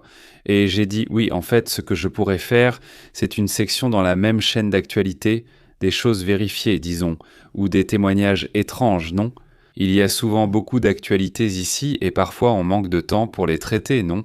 Du genre, tu sais quoi, on va faire 5 récits ou 5 histoires de personnes ou de policiers, par exemple de gardiens de nuit. Je garde beaucoup de choses, comme si je les distribuais. Des histoires super intéressantes, non? Et qui, entrent, disons, dans la catégorie des témoignages, et je veux dire, en gros, quand j'ai pris cette perspective. Et en plus, ça te montre les commentaires, non? Elle dit, regarde, tous ces gens ont commenté qu'ils aiment. Je me suis dit, waouh, cet outil est super intéressant. Je ne sais pas s'il est déjà ouvert à tous les youtubeurs ou comment il fonctionne. Je pense qu'ils vont l'ouvrir à tous un jour, mais c'est super car on peut poser des questions. C'est comme ça que j'ai appris qu'il n'y a que 4000 personnes qui écrivent vraiment. Je me disais, comment seulement 4000? C'est-à-dire, il dit, la question m'est venue à l'esprit. Parmi ceux qui sont abonnés et les gens qui nous rendent visite, combien de personnes écrivent vraiment? Non. Et selon ses calculs, là, non. Il a dit, pour les derniers, je crois, 90 jours, il m'a d'abord mis les 90 derniers jours. En gros, ce qu'il m'a dit, c'est qu'il y a entre 0,4 et 0,2% qui écrivent. C'est ce qu'il écrit. Entre 99,7 et 99,8% n'écrivent pas sur la chaîne. Donc je sais évidemment que les commentaires sont super importants pour moi. Je me suis aussi mis dans cette perspective. Je me suis dit, alors qu'est-ce que les gens pensent? C'est-à-dire, qu'est-ce que la majorité des gens pensent? 99,7%. Je ne connais pas leur opinion. Je n'ai aucune idée de ce qu'ils pensent. Enfin, je sais qu'ils aiment parce que ça me montre qu'ils regardent à 98, je ne sais pas. Quel pourcentage met un like? Nous savons. C'est un pourcentage très élevé. Donc oui, je suppose qu'ils aiment, mais je ne connais pas leurs opinions. Je ne sais pas. Je ne les connais pas, en gros. Enfin, dans ce sens-là. C'est fou, ouais, c'est fou. Quand on pense qu'il y a plein de gens qui ne mangent pas, ça fait partie du comportement de la majorité. Celui-ci dit « C'est parce que j'aime les informations qui sont vraies. Félicitations. Merci beaucoup Maria Gonzalez. Un grand salut. Salutations. Il dit que c'est très agréable. Ce n'est pas ennuyeux. J'aime votre bonne humeur. Vous me faites passer un bon moment. Vous êtes super. Il dit merci. Merci Maria Gonzalez. Salut. Qu'est-ce qui se passe avec Nextel? Quoi? C'était quoi déjà Nextel? Je me souviens. C'est ça. Non. Ah, ça y est. Ah non, tu parles de Zello. Bien sûr que non. Nextel était une application qui existe toujours. C'est une application que tu peux télécharger. Elle s'appelle Zello. Z-E-L-L-O. C'est une appli façon Talkie-Walkie. Je crois qu'ils allaient aller la retirer car... je ne sais pas, je crois que il y avait des communautés qui en faisaient un peu mauvais usage et il n'y avait pas de bonnes restrictions, alors ils demandaient qu'on mette des restrictions. Laisse-moi vérifier si ça existe encore, mais elle était bien. L'application était bien parce qu'elle permettait de parler comme un talkie-walkie. Oui, elle est cela. Regarde, Zello Radiocommunication, c'est cette application. Regardez. C'est cette application. C'est le walkie-talkie et c'est comme un bouton. Et ceux qui sont là, il y a un groupe de 7 personnes comme ça, donc on entend tous en même temps, alors, et je ne sais pas quoi, terminer comme si c'était un talkie-walkie, tu vois. C'est vraiment, franchement, oui, c'est amusant. Eh bien, moi, plusieurs fois sur la route verte, quand on est sur la route verte, on partait, la route verte se terminait, et on allait au cello, où celui qui va au cello, il va au cello, et on discute, et je ne sais pas quoi. Parfois, je me levais à 4 heures du matin pour aller aux toilettes, et ils étaient là, en train de discuter ou même de se disputer. Je me demandais ce qui se passait. Non, après on me disait que quelqu'un avait dit quelque chose, ils se disputaient, je ne sais pas. Dragos était là, mais il n'y avait pas de drame à cette époque, et pour la plupart, non. La plupart du temps, c'était sympa, et il y avait des débats très, très intéressants. Non, il y avait des nuits blanches incroyables là-bas. Il dit « J'ai parlé avec un oncle de ma femme et je lui ai raconté certaines choses qui me sont arrivées. Et il m'a dit tout à coup, tu étais en train de rêver ou d'halluciner ?» José dit « Allons-y, José Tocayo, Danilo. » Il dit « Salutations du Chili, première fois ici. Eh bien, bienvenue Danilo. » Salutations à Danilo et Samuel Rodriguez, dit-il. Avec les informations que j'apprends de vous, je suis au courant de ce qui se passe dans le monde, parmi mes amis, et je peux discuter de nombreux sujets, dit Samuel. Salutations à Marcelo Patricio. Et si j'ai eu la chance d'avoir vu 2 vaisseaux qui se déplaçaient à une vitesse supersonique dans les années 90. Et d'avoir vu 2 êtres, l'un spirituel car c'était un être de lumière et l'autre très ressemblant à un orque, dit-elle. Marcelo, salutations, Marcelo. Comme Marcelo, salutations. Salutations à Jésus Naro, dit-elle. Moi, je les prends souvent en cours, mais je les remets depuis le début pour ne pas perdre l'information. Merci beaucoup pour vos efforts. Super, alors allons-y. Allons-y les gars, souvenez-vous que nous sommes sur WhatsApp et Telegram, c'est là que nous envoyons les notifications des directs et nous sommes aussi sur Facebook et Instagram. Merci. Quoi? Le bas de signal, moi aussi j'étais déjà sur le point, je commence à perdre la voix et j'ai déjà faim. Oui bon. Oui, soutenons les shorts, dit Fabricio, merci. Et oui, on essaie de faire des shorts et des vidéos courtes tous les jours, mais en gros, on ne veut plus vraiment. C'est-à-dire, sur cette chaîne, il n'y aura plus que des lives et des shorts. Je ne sais pas si vous avez remarqué, mais ça fait déjà plusieurs jours que c'est comme ça. Et sur Pepe Clips, chaque extrait précis... Chaque passage est séparé sur Pepe Clips si vous souhaitez les voir individuellement. Je voulais juste partager cette info, c'est possible? Rappelez-vous que les épisodes ou les chapitres commencent déjà à apparaître, pour chaque passage dans chaque direct. Ça prend quelques minutes, ce n'est pas immédiat, mais c'est déjà activé aussi. C'est super, alors merci beaucoup, portez-vous bien, on se voit demain. Nous interrompons votre programme habituel, le programme habituel. Merci de vous brancher sur la Verdade. Ici c'est Pépé en direct. La vérité est intense, l'insolite est réelle. Ici, on l'analyse. Approche globale, ne reste pas à l'écart. Connecte-toi à la chaîne. Pépé en direct, contrôlant le signal. Pépé et Astrid, disant les choses franchement. Journalisme brut. Ici, le respect est de mise. Active l'alerte, ne perds pas la trace. À la prochaine, oui monsieur. On fait l'appel, abonne-toi. Pépé en direct dans la place. Abonne-toi.